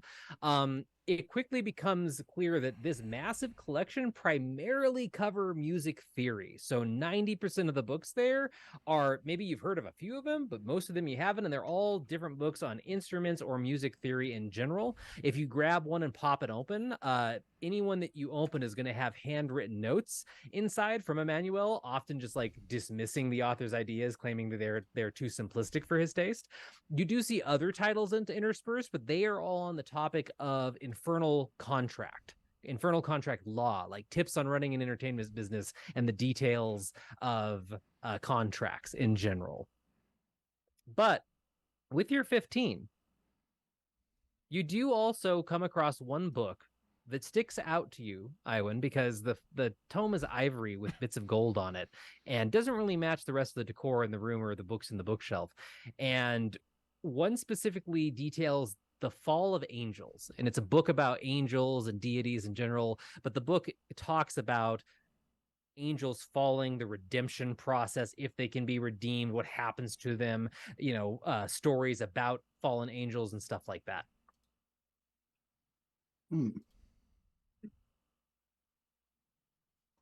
Well, there's one book here that doesn't fit quite with the others. Anyone have any ideas about fallen angels, redeeming themselves, stuff like that? Oh, do you think he's one? Could be. He might have another name from No, before he I've fell. never met an angel before. Manuel. Well, does it say anything about their name, the fallen one? Does it?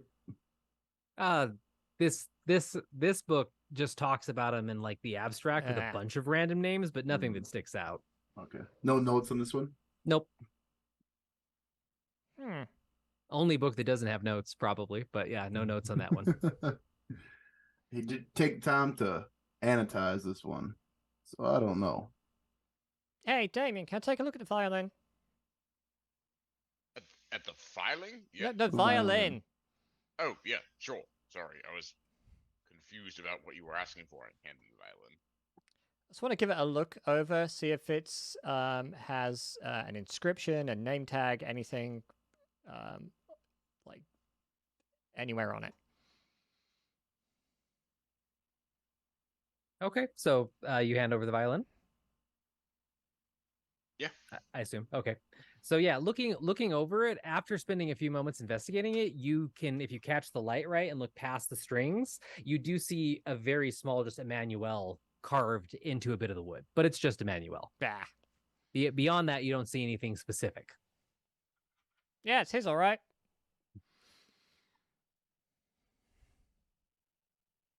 Oh, nothing. The desk. Rev Jack, Can you get us through that painting can I get us through the painting? with that big axe of yours? Rev Jack looks, because I was actually literally about to say like that Rev Jack was going to be inching over slowly towards the painting. So as you say that, you see like Rev Jack's actually pulling his battle axe. And because the last time he sort of acted like this, it got us all in a fight with dolls. The minute you say that, he just pulls out the axe and says, "Of course," walks over and attacks the painting. Okay, make an attack roll. You missed the painting. It'll just have no effect. I will spend that one bardic inspiration I have. Go for it. Oh, I've spent mine. 14. 14 is quite a bit So- higher than the 7. You land that battle axe right on one of the piles of the treasure in the painting, and you know when a hit is a good hit before it even connects with its target, and it connects and goes twang, and the vibrations go into your arms, and you have to shake it out as the reverb blasts through your body, as it seems like the painting is probably a very thin layer, and you can see a cut where the axe hit of canvas over a metal door. I ripped the painting off the wall. God damn it. And yeah, you tear it apart, and it is a very dark piece of some metal that you don't immediately recognize, but it kind of has a burnished copper look to it, and there is a metal safe door there. Huh. I now go up, and is the safe door does have like a keypad with like letters on it? Say what?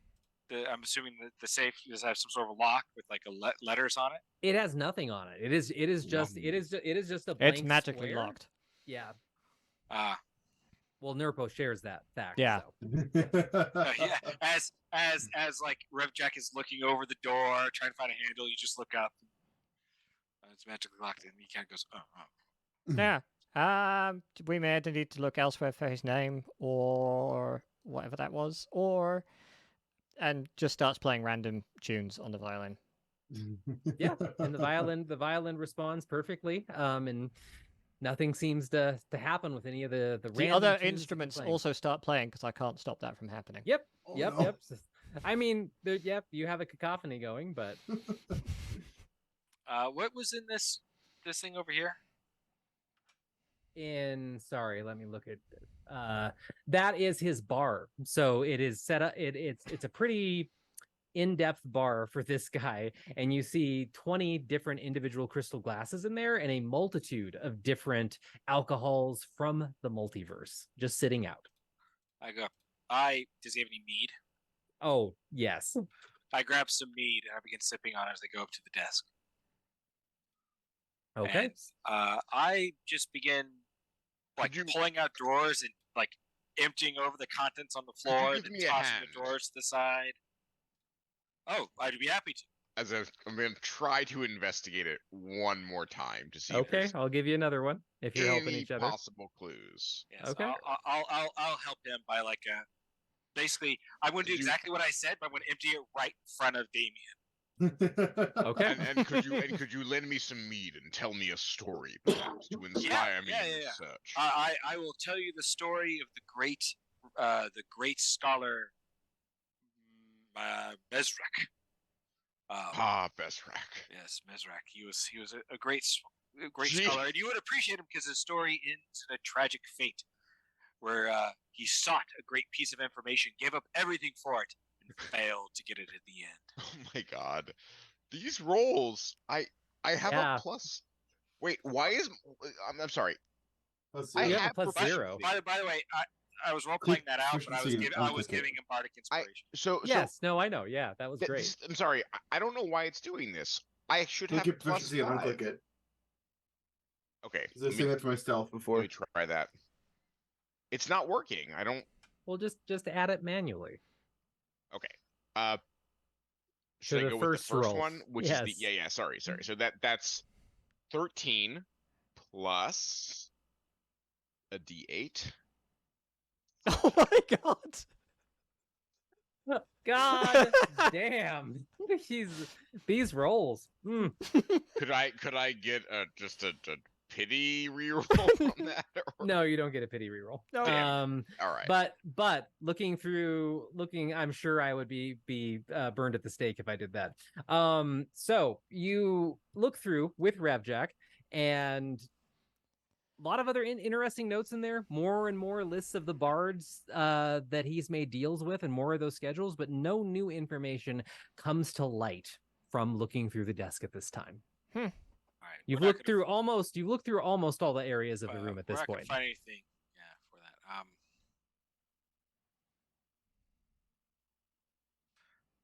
that. Revjack would like to see if he can think of any great tales of stories of heroic figures in his people's past. They've struggled against demons or devils like this one, and if they had any shitty names. That's a long shot. You recall a litany of tales that would fit the bill. And Silliest, biggest dickus. I tell you about his wife, Otta. You remember a litany of them, and you can actually spend a few moments just kind of loudly reciting them as you're like, oh, there was that one. Oh, there's that one. There's that one too. But none of them seem to cause a change in the room. Are you guys going to continue investigating any other areas of this room? I don't know if there's any left. Well, there's a rug. We haven't looked under the rug. That's true. Right, pull the rug up. Because now we're getting desperate. I'm going to look inside the most expensive bottle I can see, just to check. Oh my god. So yeah, you lift the rug up. There's nothing under there except dust bunnies. I after that I just start going through every book, just throwing them off the shelf. Okay, yeah. Perhaps we should look elsewhere. It's gonna take a few minutes, but This is the classic what happens when you just roll terrible and you're convinced you just needed a higher roll to get the answers. No, it's not that we're convinced we need a higher roll. It's that we know there's a safe there. We've got a clue what could be. We just can't seem to find that clue. Well, and I will give you a bit of a something. Yeah, I'll give you a bit of a hint. You think you've mostly exhausted the desk, though, so the desk is out. Probably out at this point. Are we? Wait, I'm gonna roll a straight intelligence check here. You know what? I'm pretty sure with that natural one that there is something in this desk. Revjack goes, I'm going to go check the other rooms. So I'm gonna look at the table legs. On that note, before we jump to another room, I think that's a great spot to take our break. So as everybody's investigating and trying to figure out where Emmanuel has possibly hid the mechanism, password, whatever, to get into the safe, and they continue to explore the Tower of Song as they're fighting for their freedom, the freedom of their souls and their creativity. We're going to go ahead and take a quick break so we can get some drinks. David can get those 2 drinks owed for hydration, so just go ahead and grab some snacks yourself. We'll be back here in just a few minutes. Awesome. Hi, guys. We're back. Sorry about the slightly long break there. Had to make sure that we were all ready for any hydrates that come on through. Speaking of, 1. Get out of that. There, I'm caught up. Yep, all caught up. All right, so we left off with Revjack deciding that they are completely over Emmanuel's study at this point and leaving the room, I believe, correct? Yes, I was on my way out to. I'm joining. Revjack is a man of action, and Yes. he's at all the actions he can think of in this room. We haven't set fire to the desk yet, but yes. Well, I mean, baby steps. Baby steps. Revjack. Yeah. You want me to take the lead here? Scout ahead? Yes, good idea.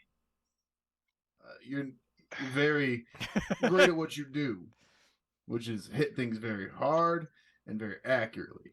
Yeah, you don't have to tell me I suck at sneaking. Go right ahead. Just go. I agree. You should go first. The highest proof bottles from his desk and take them. You can. Yeah, there's plenty of alcohol there. Most of it you don't understand, so it's kind of hard to judge what's the highest proof, but you can just take your guess and grab a bottle. Yeah, I'm going to grab 3 bottles just in case we need fuel for some fires. Okay, you can do that. Yep. I will, hands in pockets, walk around the corner nonchalantly. Okay. Like I belong here. As you walk around the corner, you see that the hallway, there's a very short hallway on the other side, and there's 2 doors, one dead ahead and then one to the left. All right. Kind of walk by. There's no right door. And the one on the left here. Say what? I'll kind of, as I walk by, test the handle a little bit. It is not locked. Emmanuel just didn't think, people would be this callous. And is this door locked to the north? It is not. Ooh. Alrighty. I'll take a gander in the north door first. So opening, you opened a little bit. Go ahead and make a stealth check. I have advantage on these. Hell yeah. All right. 21. 21. So you crack the door open and peek into the room, and you see a amazing, beautiful, lavish bedroom on the inside. Beautiful silk purple sheets on the bed and gray pillowcases and a matching couch over in a corner. And it seems like this could be Emmanuel's bedroom. Again, no inhabitants that you can see unless they're hiding under the bed. Interesting. And I'll take a peek in this door to see what this is as well. Make a stealth check.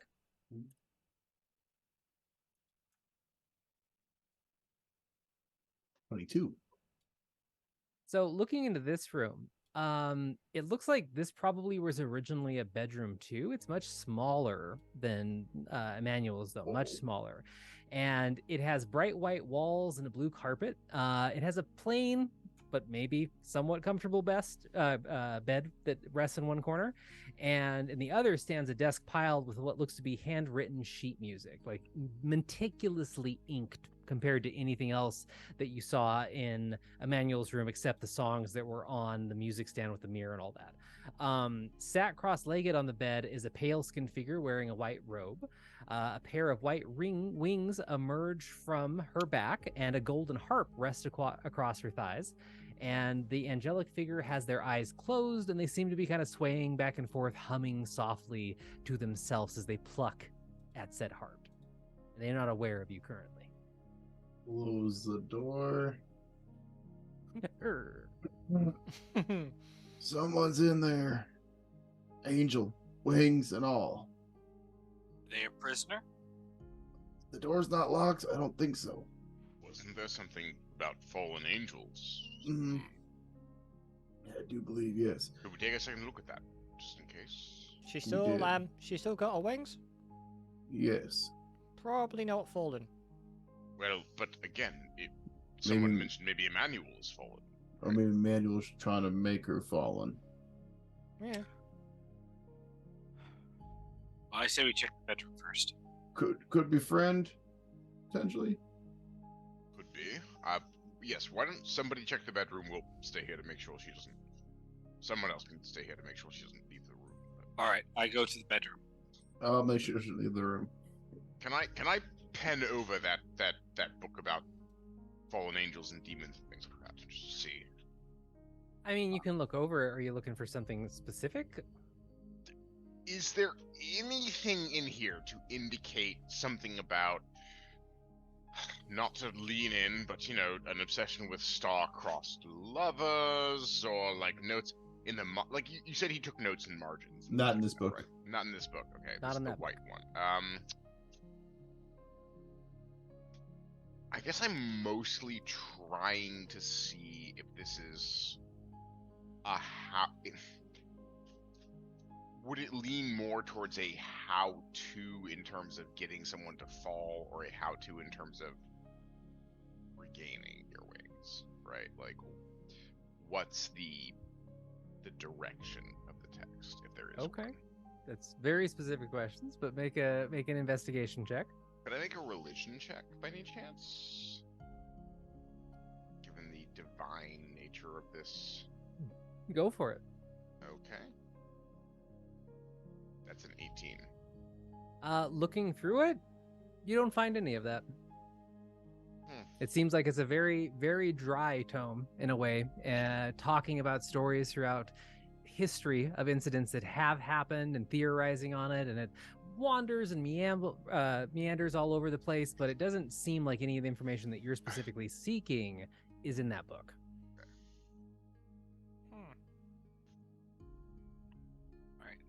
Revjack is going to look around the bedroom for any papers or documents. Why is he investigating? Go with Because it. they said somebody should go in there. I volunteered and nobody stopped me. Man of action. Man of I action. am. Okay, so you go into the bedroom and you start looking around. Give me that investigation check. Willingness is not efficiency. An 11. An 11. So you start looking around the room, and one of the first things that you notice, because it's going to catch your eye, and it's set out as a book of poetry that sits on the nightstand next to the bed. And it looks like there's a bookmark in it, little red bookmark that's sticking out. And grabbing it and taking a quick look at it, you immediately find, wait, what languages do you speak actually, Revjack? I speak Common, Giant, and Orc. Okay. It has a very flowery looking, beautiful language on the inside that you cannot read. All right, I put it back. Love Revjack so much. But otherwise, looking around the room, it looks like the bed was recently slept in. If you go open up the cupboards, the cabinets on the other side of the room, there's a lot of fine clothing in them. But other than that, you're not seeing like papers. You're not seeing any books besides the book that's sitting on the nightstand. You're not finding too much. You glance under the bed, nothing. All right, I come back out.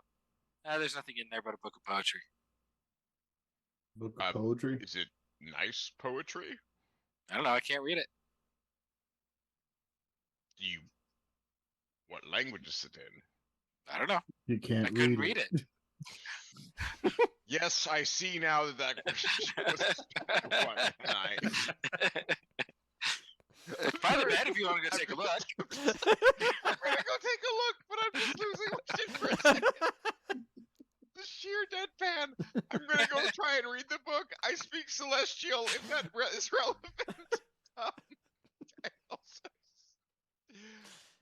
Is it Celestial by any chance? It oddly is. Okay, good, because I speak that and Infernal. Those are the two languages I speak. I don't know why I find that so funny. The whole exchange. I can't read it. What language is it in? I can't read it. It's perfect. It's perfect. It's a book of poetry in Celestial. Is the dog marked? Is it a love poem by any chance? No, it just seems to be random poetry in Celestial. Interesting. Okay. It's a book of celestial poetry. Perhaps combined with maybe he's trying to impress the person in the other room. It seems a bit odd, but you know. Yeah. Why do you think he's trying to impress the person in the other room? They said she had white wings like an angel. Oh. Yeah, but why does having a book of celestial poetry mean that I'm trying to impress them? Because reading her celestial poetry. Have you never learned language to try to impress somebody, sort of in like one of those old illusory There are tales? many reasons why somebody might have a book of celestial poetry. They may just like poetry. This guy is a fan of art, after all. We don't know anything about the circumstances here. You seem very hell-bent on making sure that it's a love story, which you don't know if that's true. Should I True.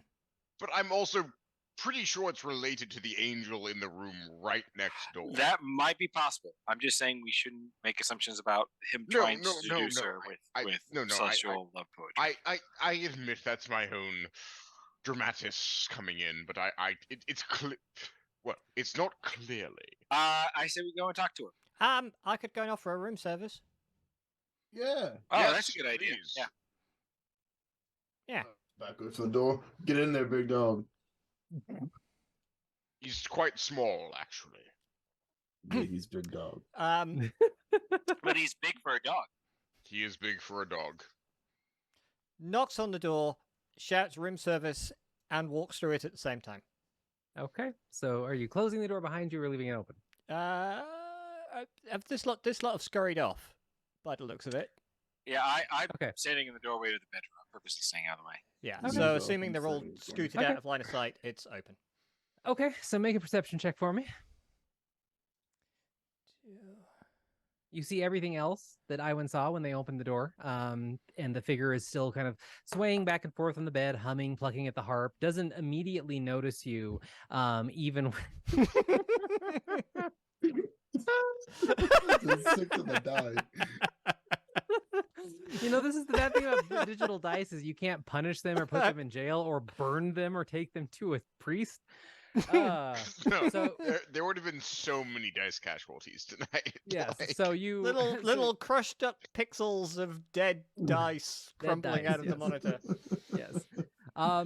So doesn't seem to notice you or hasn't noticed you yet, but doesn't seem to react negatively or anything. Continues to hum her little tune that she's playing. She is wearing robes. They don't look like angelic robes. They look like they've been pieced together from other pieces of fabric and sewn. It's still nice, but it definitely isn't like what you would consider an angelic robe. She has a pair of kind of worn leather boots on underneath as well, and she has like shoulder length grayish whitish hair.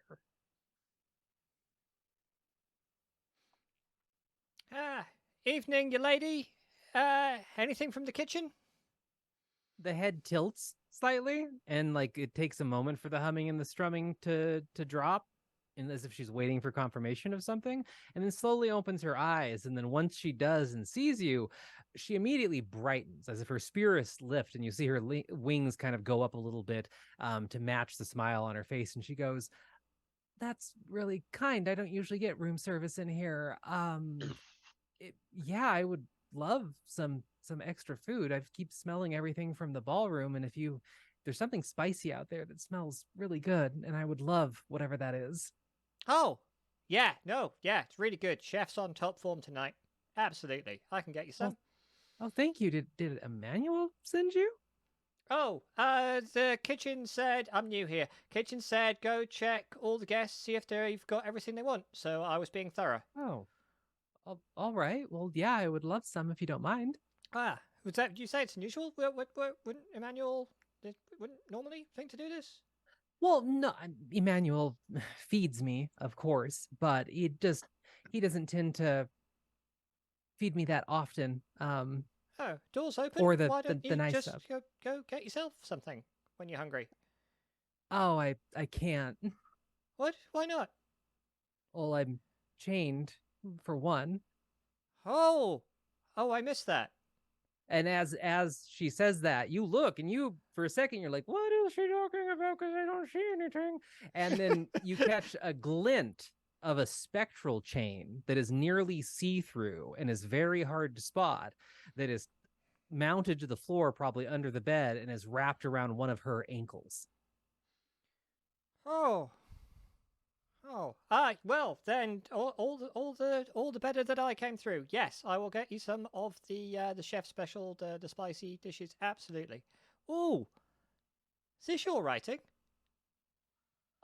Yes, that's some of what I've put together in the past week, at least. Emmanuel clears it out every so often and takes it for his own use, I think. Nerpo starts sight reading and starts humming some of it. Okay. It is absolutely beautiful, the definition of angelical, and it does not match anything else that you've seen here when you've glanced at like the music and Emmanuel study and stuff like that. And she immediately like perks up even further as you start to do that without questioning it, and starts to pluck at her harp to kind of give you background music kind of thing. And she, as she's smiling, she goes, "Feel free to take some if you appreciate the arts. It's not really going anywhere other to Emmanuel these days." Oh no, this is yeah, no, this is wonderful. Yes, I don't mind if I do. Thank you, and I'll play that later when I get a chance. I will go and get straight to the kitchen, and I will be right back. Thank you. Yes. Oh, I didn't catch your name, by the way. My full actual name's kind of hard to say, but just call me Sion. Sion? Absolutely. Right back.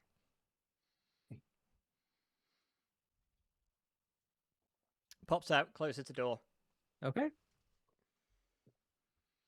What did you learn? Her name's Sion. She's got celestial, like a spectral chain. She's locked up, and she writes beautiful music. Do you know what kind of chain? Spectral, like magical, or? Oh yeah, barely. I didn't see it at first until she mentioned it. Oh, I could maybe try to get that out of there. She is not a willing. No, she does not want to be there. So we should free her. Yeah. Well, I was just going to pop and get some food because I did promise that. I don't want to let her down. Do you think she would be okay if we went in and talked to her for a second, or the others of us tried? Well, she seems harmless enough and very happy. Engage her a bit. Engage her in the music. She seems to like that. I'll walk through the door and just. Is she still humming sort of distractedly, or is she more alert at this point in time? No, she's more alert and her eyes are open. And when somebody else opens the door, a cloud of confusion kind of passes over her face, but she doesn't really react other than that, and just kind of like looks at everybody curiously. Hello. Am I to understand you're an unwilling inhabitant of this domain? Prisoner. That's a more succinct way of saying it, yes. That would be correct, yes. Okay. We will free you then. And I go over and I try to remove the chain. We would all like to free ourselves. Man of action. Man of action. The directness is awesome. So you stride over confidently, and you can see the chain as you've been forewarned about it, and you reach down with your hands and go to grab it, and your hands pass right through it. Some sort of ethereal sort of thing, yes. I might be able to help. Perhaps. Well, certainly try. I will cast Dispel Magic. Okay.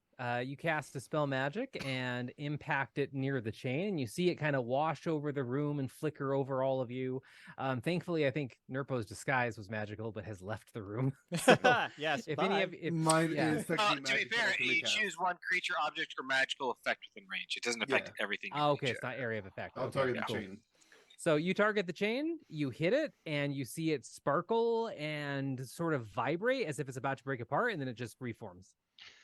So, other than those, we found evidence that Emmanuel has a name he dare not speak again. Do you have any idea what that might be? I assume a man that's as hated as he is probably has many names that he wouldn't speak. I don't really know. I don't tend to leave the room much. Does he hate you? I don't know what he thinks about me, but he thinks I'm useful.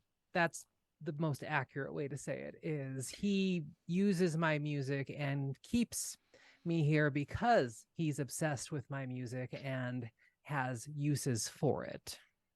Well, we found in his, what I think is his study, a book about angels falling and rising, and then in his bedroom, a book of celestial poetry. Do those mean anything to you?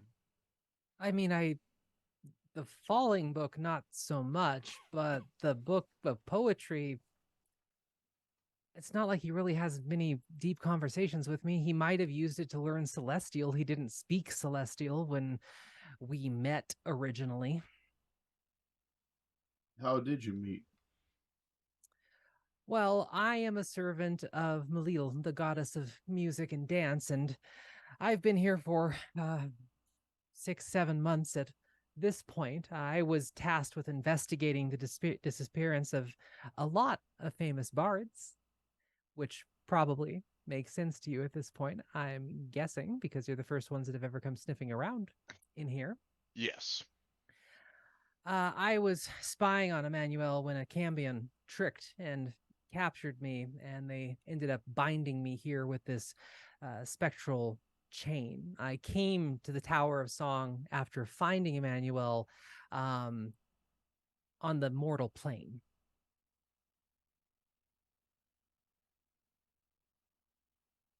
And you have no idea how to remove this chain.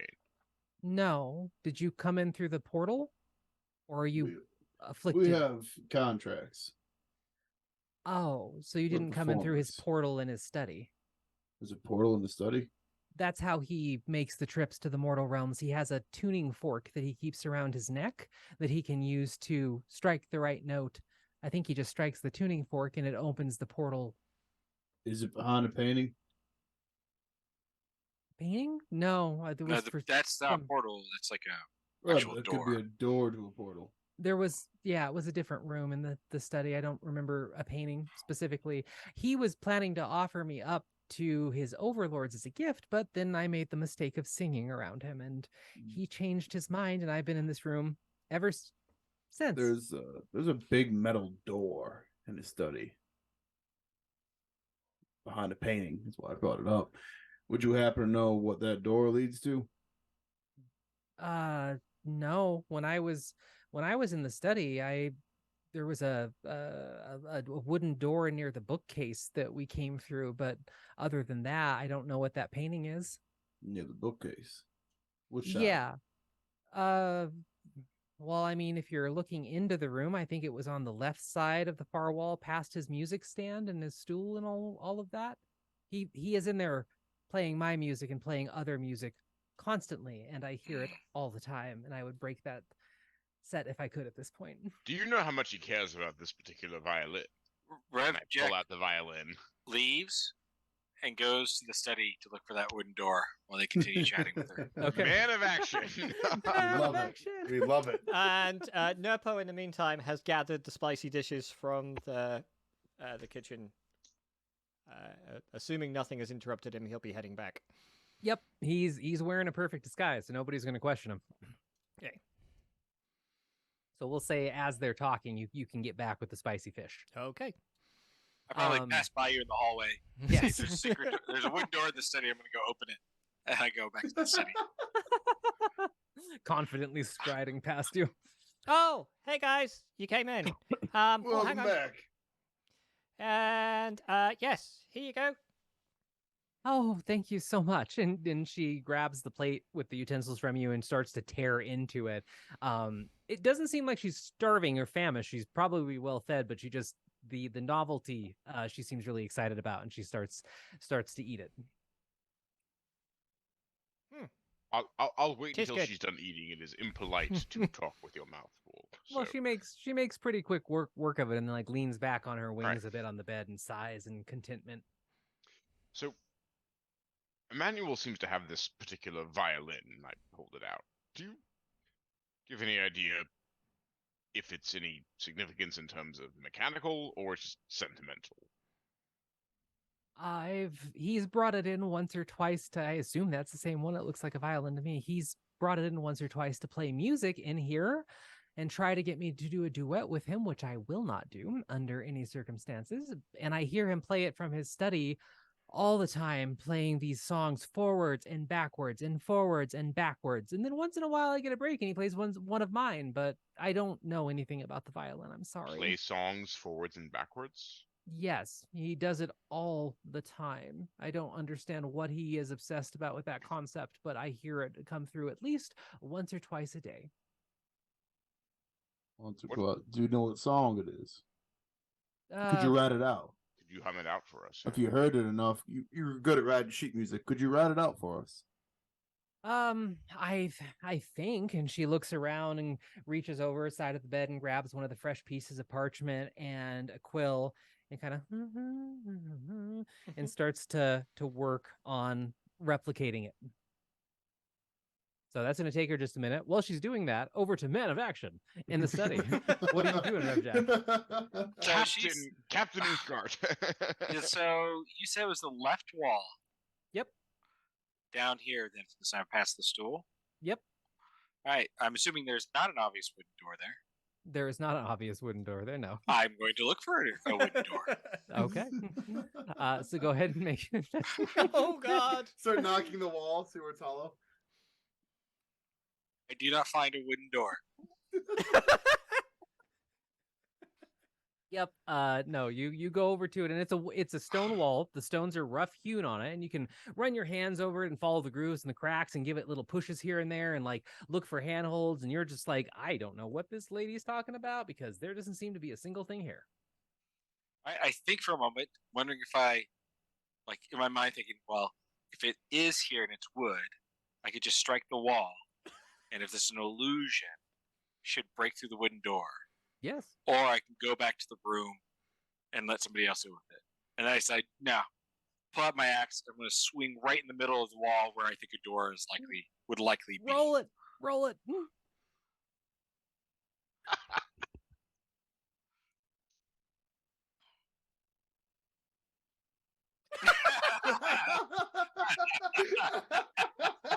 That one for anybody who's just listening. Oh my God.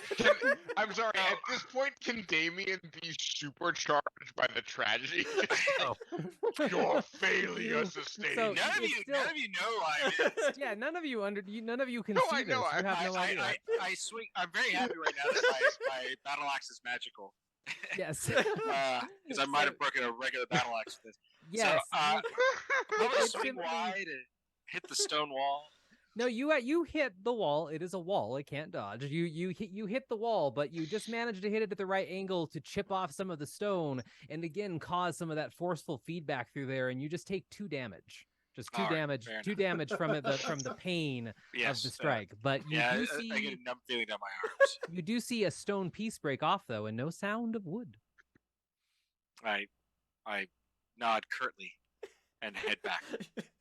So, Okay. Wool, you have defeated me. That's We will right. not speak about it. That's right. It's like, damn you! My greatest enemy. You- So you The not door.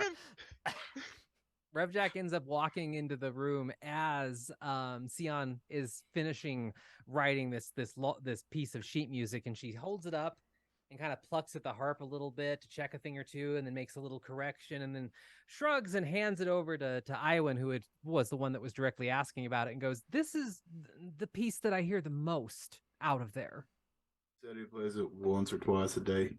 Once or twice a day." Forwards and backwards? Well, there's forwards and back. There's another piece that he plays too, but that one's really short and fast, and I don't think I could replicate that one. But there's 2 different pieces of music, and I've heard them both ways. There's another piece. Yes, Does it play one after another, or is it different, sporadic? it's I think it's sporadic. Like sometimes it'll be one of them. It'll be one way and then one reverse, and both of them. And it doesn't. I don't know. I asked, which is a big metal, like I said, big metal door. I'm thinking maybe this violin might open it. Maybe Well, Or it might determine where it leads. I can't join you, but it sounds like if you can get it, make sure you don't get caught or anything. That sounds like a good idea. when excuse me, I couldn't find the door. You couldn't find the door. Right? Yeah. Well, you were all in that study with me earlier. It just looks like a stone wall. We didn't see a door there. I went to the stone wall where she described. Right. There isn't a door, and I couldn't find it. How did you test this Yeah, I hypothesis? was about to say, how did you test that? I hit it with my axe, and nothing happened. Fair enough. I hit stone. Well, we have some music that a friend plays quite a bit. I believe her that there is a door there, so I'm assuming it must be magic that is protecting it. Magic called stone. But no, like magic turning it into stone or blocking it with stone. Have you tried getting all the stone off the wall? Maybe Getting it's the behind stone off the stone. wall? Yeah, maybe it's behind the stone. Okay, I'll try that. Yeah, go First, before I go, I wanted to ask her. When the chain was put on you, where did it come from? Did he bring it out somewhere? Was there any kind of ritual or anything he did? Or did it just, he pull out a chain, put it on you, and you became trapped here? I was unconscious. The Cambion knocked me out when it happened, but when I awoke, there was a pretty standard rune around my foot. I assume he summoned it. on. I couldn't dispel it, Oh, man. unfortunately. The Azig in the chat just said the worst pun ever. Oh no. You're just taking for granted that there Or is the- no door. Thank you, the Azig. 1 point Thank you psychic damage all so around. much. That's right. All right. So I am not going to take it for granted. And I'm going to go back to the room, All right. and I'll let everybody else continue the role play. Keep That'll that keep stone, him, buddy. That'll keep him busy for a while. That's what I was thinking. Yeah, Keep him so- busy with some stones. So as Jack goes back to work at the stone wall, what are you guys doing? Okay, so Oh, I'm gonna practice. I'm gonna start practicing this music she's laid out in like both pieces, forwards and backwards. Just trying to make sure that I can get it on the violin. We only got the one piece. We don't have both. She can't replicate the other. I thought you said there were two pieces. that Right, she but There are played she both of can't them. replicate the other. Okay, She got us the one.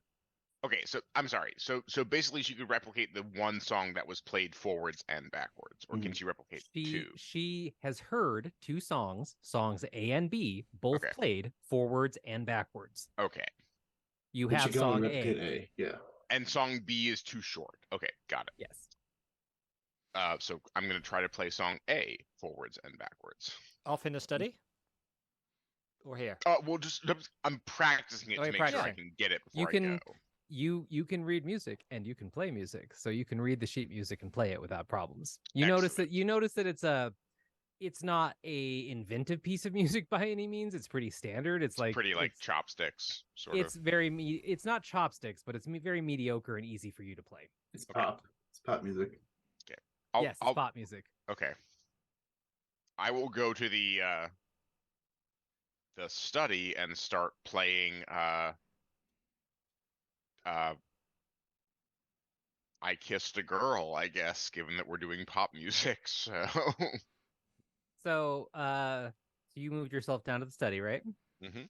Okay. So as you walk into the study and you see Revjack over there, Revjack, are you like just hitting the wall repeatedly, or are you pulling at it with your hands? No, the suggestion made to me, and it was not a bad suggestion. I'm not No. doing not an idiot.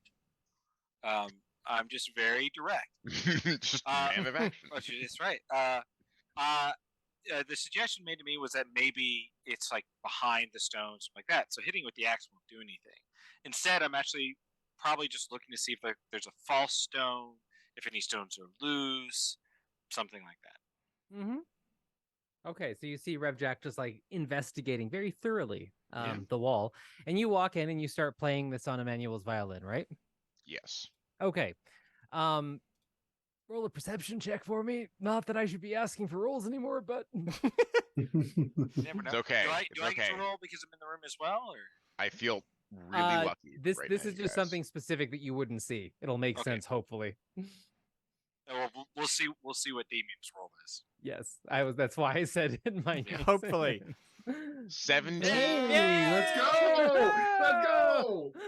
Actually, okay, I'm sorry. Actually, that's a 23 because for some reason Roll20 is still not adding my proficiency or my ability. So that is. So you walk up and you get the violin under your chin and you bring this up and you're probably thinking something smarmy to yourself about like what the name of the music is and comparing it to some pop song because you love breaking the fourth wall. And as you're standing there, you notice the two sheets of music that are sitting on the music stand with the mirror next to it, right next to the stool, and you recognize the notes on one of the sheet that is titled "A Lock of Your Hair" as you start to play it. There's two? Yep, there's papers. There's multiple sheets of papers on the little music stand with the mirror tied to the stand that's right next to the stool. And you're like, wait, oh, it's right there as you start to play the music. Okay. And so you play the music and you see a faint little flash shimmer of magic ripple through the painting and then over the wall where Revjack is. And Revjack, you see that. You see the wall just but then it settles and nothing seems different. Did she say Revjack, who is not an idiot, did hear the music and saw that fact? Yep. Turn around didn't she also say that he would play it backwards? Yes. So perhaps we should start try that. doing that, yeah. And you play it backwards and the same warble happens, but this time the wooden door is revealed in the stone. It just kind of shimmers into existence, and the few scraps of painting that are left vanish and reveal the door that's already been revealed. It doesn't open up the metal door. It does not. Neither of the doors seem to open, but they are revealed. All right, but the metal door still has no handle, no obvious way of opening it. Yep, nothing changed in that aspect. All right, well, Revjack opens up the wooden door. It is locked and does not budge. It does not have a handle on it. It has like a pull. Well, it has a pull handle, not a twist handle, and it doesn't have a keyhole on it. And you pull, and it seems locked. All right. Revjack will look at Damien. Says, "I could chop it up, but before you do that, why don't we get our compatriots in here, convene, and see what else? Because I admire your directness. That kind of hubris creates amazing tales of tragedy. I did just say I could and stopped purposely. No, knowing that there are probably better options. I was meaning that I was trying to convey my sense of appreciation for your general attitude and way of conduct. Because this brought it up, even though I also appreciate that you are repressing it here. And that's the hero's journey right there. But we should bring the others in. What did I miss? I'll telepathic. There's a wooden door now, so there's two doors we can't get through. So we've gone from one door we can't get through to two we can't get through. We are clearly making progress. Or we're Sisyphus pushing a boulder up a hill, never getting anywhere. You played the song and the door appeared? Well, the backwards song made the wooden door appear. So we got the one song and made it appear. Maybe I'll play the forward it. song again just to see if it does anything when it's forward. The same kind of warble happens, the door vanishes, and a brand new version of the painting appears over the door. Maybe the second song opens it. Yeah, that would be my guess. That the... So let's reveal it, then you play the second song. We don't have the second song. There's two sets of songs on the... There's music. Musical seats right there. I'll play the second set of songs there. You push the paper aside a bit to get a full view of the second one, which is called Concealing the Obvious, and you play that one. Yes. Are you playing it after you play the other one backwards so we can reveal the door? Yes. He did, and the door is revealed and the safe is revealed. I'll play Concealing the Obvious forwards first. Nothing seems to happen. I'll play it backwards. You hear a loud clunk from the door and the safe. I go over to the safe and I try opening it. Opens Easy, super easy. Just swings open like a breeze. And on the inside of that safe, Revjack, you see a pile of treasure that matches almost the painting that hung on the outside of it just moments ago. And you roughly guess there's probably around 30,000 gold in a mix of gold and platinum pieces. You see a small like bowl, like an ashtray made of some precious metal that has 6 glowing red gems in it. And you see a beautiful, gorgeous rapier that is laying like right at the front of the safe. There's also a silver key that's tucked into the safe right next to the gold. And then what may stick out most to you is a giant wad of paper of 100 sheets or so paper wrapped in a big red ribbon. I take the key, I take the papers, I step away and say, there is a rapier there, Iwan. It's not ours to take, but I'm not going to stop you. And some gold, I see, huh? There's a lot of gold. I'll take I'm some gonna, gold. and as he's doing, I'm going to look at the papers. Are they the contracts? Yeah, it's tied with a red ribbon, and you can undo it, and they just kind of, I'm sure they don't fall out of your hand, but it's a huge amount of paper. They are all of the contracts, and there's over 100 of them in your hands. And was it if we destroyed the contracts? Yeah, that was the deal. I take one of the contracts, just a random one, and I rip it in half. Yep, you rip it in half, and for a moment it seems like nothing happens, but then the paper kind of catches with an invisible fire, and you watch as it's eaten up from the bottom to the top and just evaporates into the air. I just start going through it, ripping through all the contracts. Just use your axe. There's a big pile of paper. That's a good idea. All right. Okay, yeah. All right, I'll go ahead and just cut it with my axe then. Why not? Do it all in one fell swoop. You can do that. Yeah, easy enough. Not even at this point, not going to have to roll for it, and you just slice through it, and there's a poosh. Should we have made sure ours were in there first? Probably. We don't know. They're all gone. We don't know if we're free or not. So I assume they were all been for nothing. Maybe he keeps the people who are performing separate from the ones he's got yet to collect. Wait a second. I now go to the angel and try using the key on the lock. Okay, so you run up to do that. Iwan, did you take the rapier? I'll take the rapier, yes. It's a +2 rapier. And I'll replace it with my rapier. Would detect magic reveal anything about those red stones or those soul stones, or are they just rubies? They are glowing with a sickly red throbbing glow under the presence of detect magic, and are not just gems.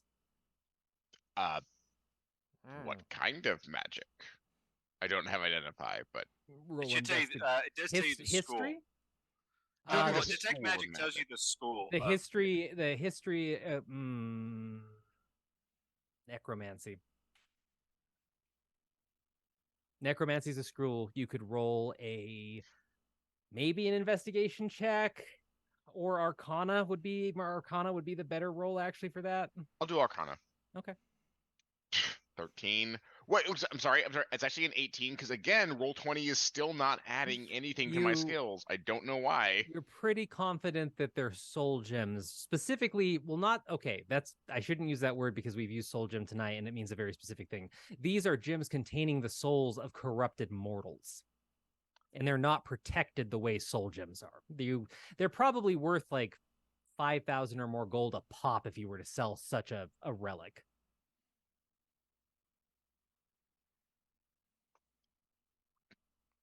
Take him away from Revjack. Yep, you can take him then. Revjack, while that's happening, you run up to the room and rush over to the spectral chain and try to use the key, and it doesn't seem to do anything. It just goes through. You try a couple different spots, and Sion looks like really excited for a second, and then just kind of sighs and looks very appreciative. So Nepo's... I'm sorry, I will continue to try to find a way to free you. Of course, Nepo's still here. He's going to try a really long shot. Okay. Oh, by the way, I destroyed the contracts. Oh, excellent. Excellent. You saw mine? Revjack said, I destroyed the contracts, and then walks out.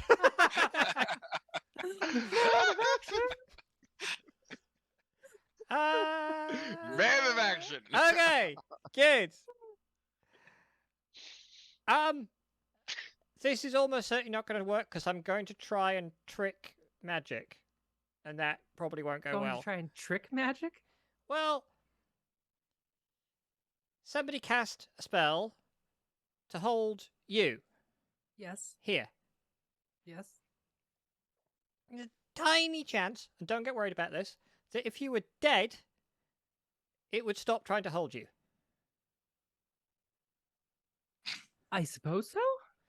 So, I'm going to cast Feign Death to see if I can Okay, trick the good. magic into thinking you're dead. That's so good. That's so clever. For a second Oh there, my I God. thought you were gonna, much Just more. hit on that.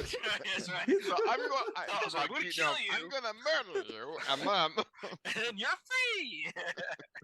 So, you have to be willing. It's going to feel a bit weird, but I'm just going to give it a go. Long shot, but eh.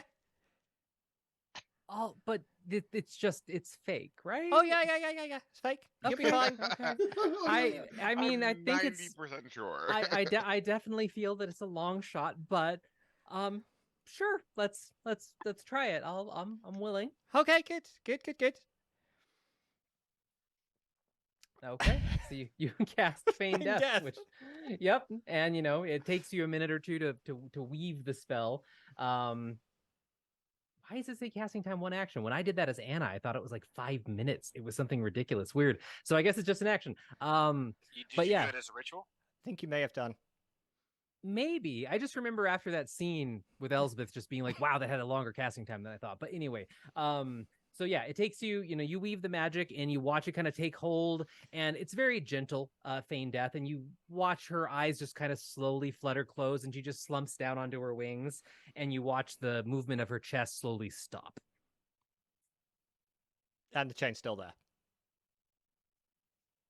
I hate to say yes, James. That's fine. That's entirely what I expected. It's brilliant. It's brilliant. It's No, that brilliant. was so creative. I'm I so love it. sad. I love it.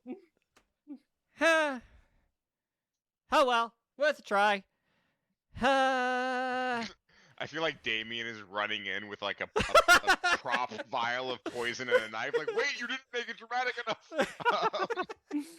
Revjek comes back in at this moment. It's like, oh, by the way, I forgot. Oh my God, what did you do?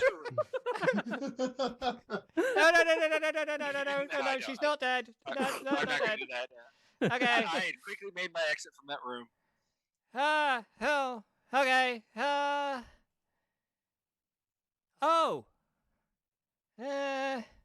I don't know. I do go back, pop my head in, and say, we're gonna go through that wooden door. Maybe we'll find an answer there. Come on.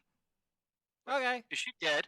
Oh, no, just pretending to be. I cast Feign Death, so I thought it End might. Well, I thought it might trick the chain, but it. Did it? No. Then end the spell. Let's go. You sure? Why do you want to keep her dead? Well, I don't know. Just think, if anybody has a cunning plan where Emmanuel goes, "Oh God, she's dead." I'll. So you want to leave her? No, pretending to be not dead? really. The No, objects we might later just. have a cunning plan. I mean, why rob her of this chance to experience the beauty of death, but in a acute form? Yeah. No. I had a thought. No, that's all good. All right, I'll end. Yeah. Well, no, let's try. All right, I'll end it. Oh my God, Joe, she's pining. The only reason she's still on her bed is that she has been chained there. She's gone to meet her maker. She seems That like is when an the ex-angel. Ahem. you will the spell to end, and you can see that it ends because her chest starts moving again, but she seems like she's still asleep. So it's up to you if you wake her before you leave the room. No, I'll let her sleep. Okay. But I'll write a note saying, "Sorry, tried." Yeah, you can grab a piece of the paper and like leave a little note for her. Revjek waits for Nerpo to return to the study Okay. before just throwing open the wooden door. And do you return, Nerpo? Yeah. Okay. All right, so you guys open the door that was previously hidden behind the stone wall, and you are greeted by a very stark chamber. You know, every part of the Tower of Song you've been in, regardless of the differences, is extravagant or has a lot of detail and color and life to it. And this one, not so much. You open this up, and the entire room is bright white, made of this like beautiful but starkly contrasting everything else granite. The whole thing is just a solid white room of granite, and it's completely empty, save for a stone archway set in the southern wall that is made of a darker stone that seems like it was brought here possibly and assembled over time. And the arch is engraved with beautiful, complex, magical runes. All right, well, here's our exit when we're ready to leave. Now you're sure you destroyed our contracts? I'm sorry, everyone. By the way, I'm in laugh mode. I can't stop laughing. It's okay. Look, I destroyed all the contracts that were here. If there are contracts with their names on it, well. Then we're tragically screwed. Oh, the mini soul gem things, they look any different? I don't know. You After the contracts were destroyed? No, No. they seem the same, right? Like, No, the red soul gems seem different than the ones that were in. No, the I'm construct asking if the specifically. ones that we took from the dolls, I'm asking Damien if they Oh, look any different now that they're I'll contracts. take them out and take a Oh. look. Yeah. they all crumble in your hands as you take them out. Oh, well, that's promising, I suppose. But I think it's because we destroyed the contracts. Oh, wait. I wonder if Talia I think the guests in the hall just had a sudden end to their performance. No. And- Oh, possibly. interesting notion. Perhaps this exit should be. But I have these other. So the soul gems that I have, do they seem to actively contain souls? Like, Yes. are these us that are about to be put into the heads of dolls? Is what I'm asking. I don't know how to detect that. These are gems that contain a soul, but these are not protected the way the other ones were, and these are pulsating with a red vile energy. And they Okay. hold So the souls of the corrupted full soul, right? Rather than just the talents. and Gotcha. specifically corrupted souls. Okay, got it. I don't know what corrupted means in Faerun, so. The same thing that it means in American English. Corrupted. Yeah, okay. But corrupted, like with what? I think. I know. Being corrupted is a very subjective thing. And, Yes. Like Tainted by the magic of the hells All in right. some way. okay, that's more Specifically that they specific. broke a contract, most likely. Ah, All right. I am confident we are now free. At the very least, Talia is. Oh, We can go through the portal, but I am not leaving with that angel still trapped.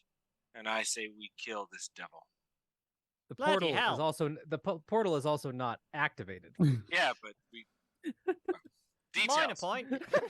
Details. man of action.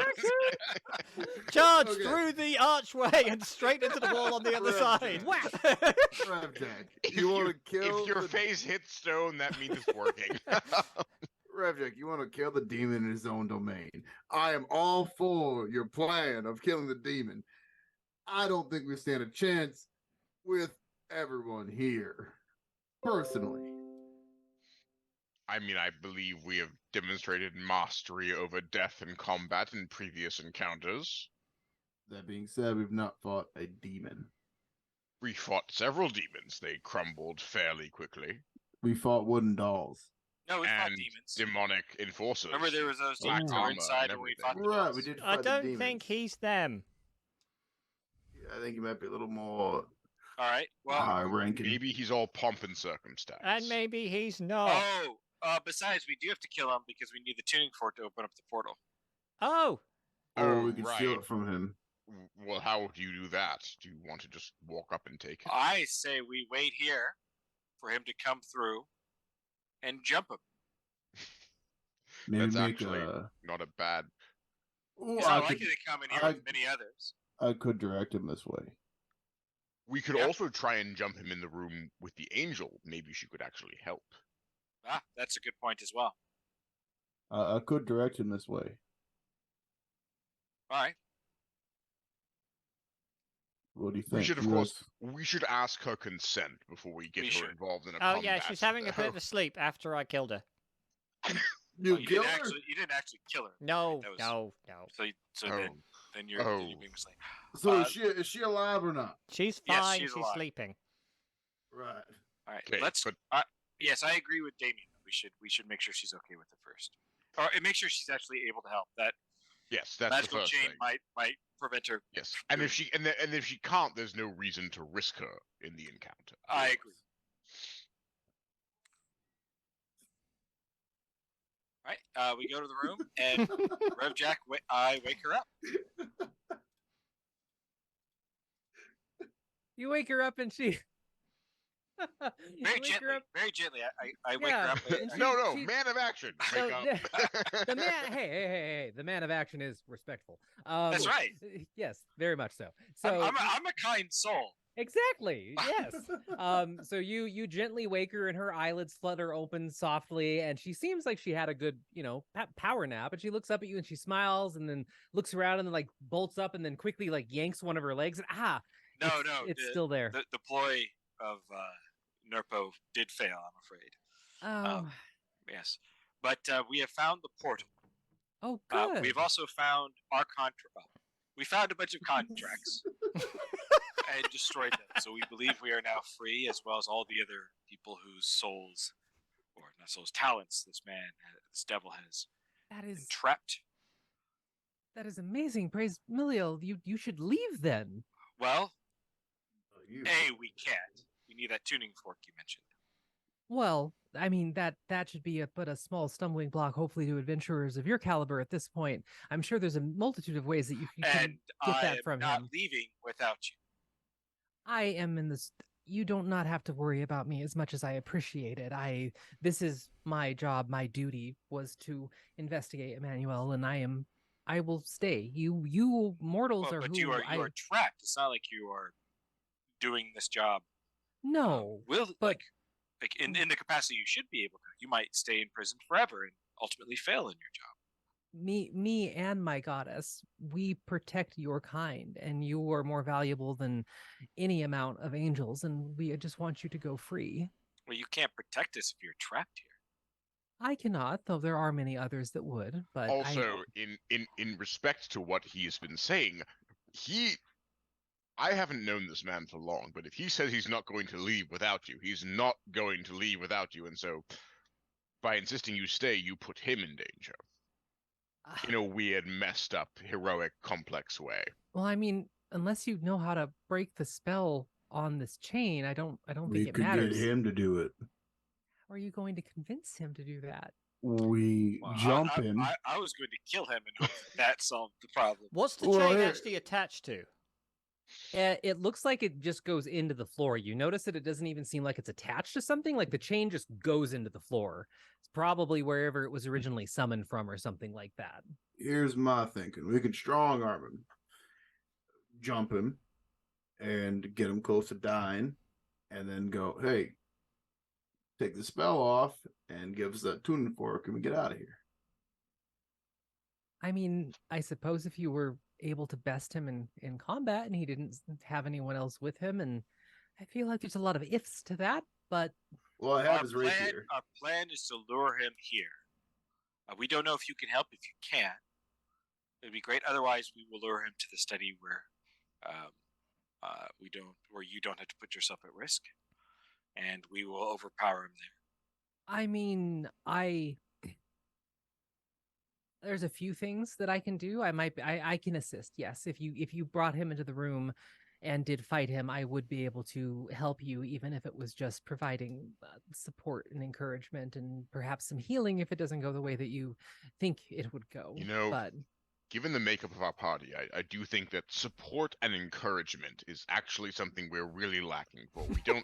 We don't have anybody to inspire greatness in other members of our party, so that service is very appreciated, and we will lure him here then.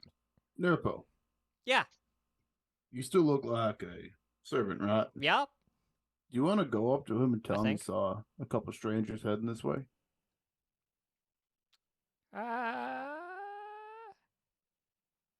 You Or can in tell him case that you he's can Sure. meet him. Well, there's a risk of that. What? The risk is that if he believes that there's a Right. threat here, He'll bring bring more people with him. guards. Yeah. That's true. Oh. He does have a lot of other Cambion that serve as his guardians and those bearded devils. If you do that path, you'd probably want more allies than you currently have. Oh. Is there something he's asked of you A that duet. you have been refusing? The Maybe. duet. Yes, The maybe you can say duet. that she finally wants to do it. Yeah, She's asked you to do a duet. Yeah, maybe you can say that you used the story used before that you were, looking for guests to serve food for. You found this angel in this room. She was crying in dismay, longing to be freed, and wanted to sing a private duet. With her star-crossed lover. Oh, I think that may be There's been pushing it absolutely as she's no been indication of a star-crossed lover. as I know. she's been Give me my fantasy for 1 second. refusing to do it for quite so long. Well, we just need to give her a motivation for why she would change now. Quick, let us get rid of this plot hole, so we can write the perfect script for you to tell him. Why won't you do a duet with him? Stockholm syndrome. Because she hates him. No. She's doing all sorts of things, writing music and blah blah blah blah blah blah. She's very specifically not doing that. I just wondered why. He feeds me and takes care of me and gives me what I need to live somewhat comfortably as long as I provide him with music. The duet was a personal request of his, and I'm not giving him the pleasure of doing a duet with me.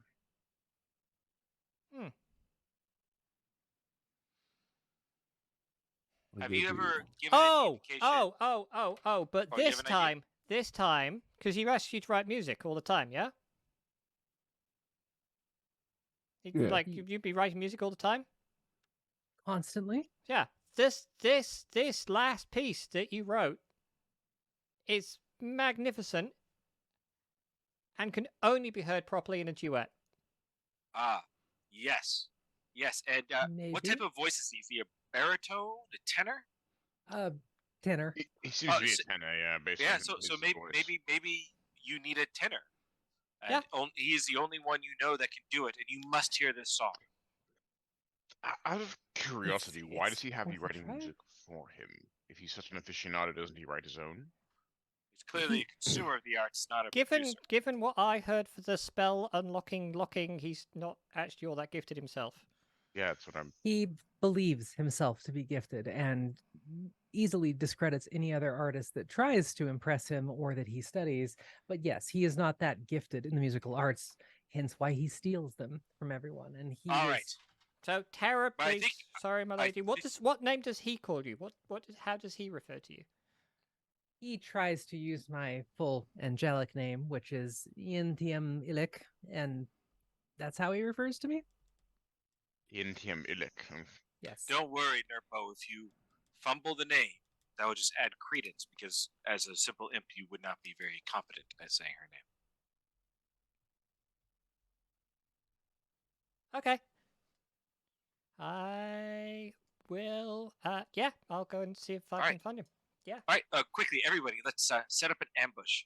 I will stand behind the door so that when it opens, I'll be blocked by it. I'll be the monster under the bed. I've always Yeah, wanted to do that. I'm well, gonna crawl under the somebody bed. should be perhaps in the bedroom to come out and get behind him, and then Nerpo will be behind him in the hallway where the study is. I really want to be under the bed. I can be in the bedroom. Well, I wouldn't have said anything. Maybe I would go in the bedroom. sorry. You can hide under the bed. No, I'm fine. Well, where will you hide? I can kind of stand here.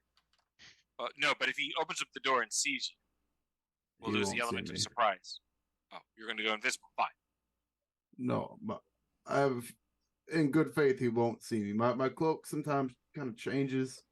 Yeah, but if you're Color? standing in the middle of an open room, I mean, Right, I if it can- doesn't make you invisible, it's not Sidle against the wall here. okay. That sounds better. That you're standing right on the door. If he walks through, he will Well, literally I can't hit you get in into the face. corner here. Yeah, in character, the grid is slightly off. Really slightly up. I cannot Yes, see I them know, at I all. know, I can see it. Yes, it's up. Curse the divine creature Sorry. that made this. So Nerpo's still in disguise. Yes. And Make sure you shut the door to the study so he doesn't look in and see the I'll shut the door before I leave. mess. And so what you're seeing is like a cloche and stuff, where he hiding the fact that he has that sort of whole one-man band harness attached to him. Yep. And you see Nerpo muttering something, and you hear kind of like twangs and katings, and things like sort of unstrapping and disconnecting, and then out of the illusion that is Nerpo's costume steps an exoskeleton of all of his instruments. It is standing under its own power. It's standing under its own power as where's it gone? And by the way, as we wait, I'm going to go ahead and cast Cure Wounds on myself. Sorry, 1 second. I had it to hand and now it's gone. You are fine, and you heal for 6, so you should be back to max. No, I was down much more than 6. Oh, were you? Oh, I forgot. You never Yeah. healed from the damage from the dolls. Yeah, we haven't had time for a short rest or anything. Okay. Yep.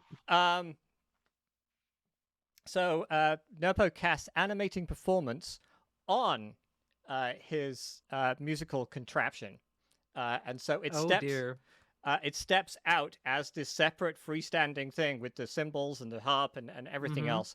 Yeah, it'll do what I command it for an hour. Okay. This is the most horrifying thing I have seen in a long time. And I am a professional funeral speaker in Faerun, where half the time the skeletons rise from the ground. So I have it follow me as I head down the corridor, and then I send it off down that way and tell it to make a huge amount of noise when it hears me shout for allies. Okay. Right. Really quick note, because we're in the end game right now. This module is about to be over one way or fucking another because of what is happening right now. But it is 9:44, which is like 14 minutes past like the latest that we've typically gone. So I wanted to talk to the players really quick and say, what did you guys want to do? Because we could easily keep going and try to finish this tonight, but I know it's late for our East Coasters and I don't want them suffering like I see the suffering in Evan's eyes. I'm okay. But Evan, I am not. I'm tired. Yeah, It is I'm gonna say, 11:45. like, okay. I have to go Okay. for 4 it's hours. 12:45. We did it, people! We made it into a three-parter. No! Okay, but so what we're gonna have to do is we're gonna have to do this, and then chatting / improv games with the bards. Yeah. Just or we'll just start the next module. We'll do this for 30 minutes or an yeah. hour, and then start the next module. and we'll Yeah. switch over. But, and yes. there are some things I wanted to do actually. I won't be able to do with Nerpo, but I have heroism, which I will want to cast on probably Iwin or Iwin and I can cast it at level 2 and get both Iwin and yourself. okay. Well, we can And do some I plotting will- and scheming. Yeah, will we can cast do heroism some anyway. plotting in the meantime. Yeah. Yeah, what we'll say is we'll actually pause like right before Nerpo actually left the room with Alright. Sion in it. So you're all there, you're strategizing, you're getting ready for the possible big fight here with Emmanuel, and hopefully getting her out of here as well and getting that tuning fork. So we'll officially pause there. Thank you to everybody that's been watching us, all the spirited comments, all the puns from Joe, from Dad Thulu, and thank you guys for hanging out for Bard Outta Hell. It's one of my favorite modules to run. This is like the fifth, sixth time that I've run it for a different group, and it still is one of my favorites because of all the shenanigans and amazingness that happens. And I cannot wait for this module to be over to talk to these players about this, and just do all the fun like debriefing and stuff like Like, that. But what if you're did we looking for a miss? module, to play, please check out Bard Outta Hell. It's by It's really Winghorn cool. Press. It's available on DM's Guild. Winghorn Press is one of the best makers of modules in the world, in my opinion. They make the incredibly famous module, the Wild Sheep Chase, which if you've never played a lot of D&D, that is one of the best modules to introduce people to D&D with, or just throw at most players that have never played it. So check Winghorn Press out. It's on DM's Guild. And yes, we will see you next week on this channel, finishing this up and maybe starting another one shot on the Endara time slot as we wait for our lovely GM Frosty to recover.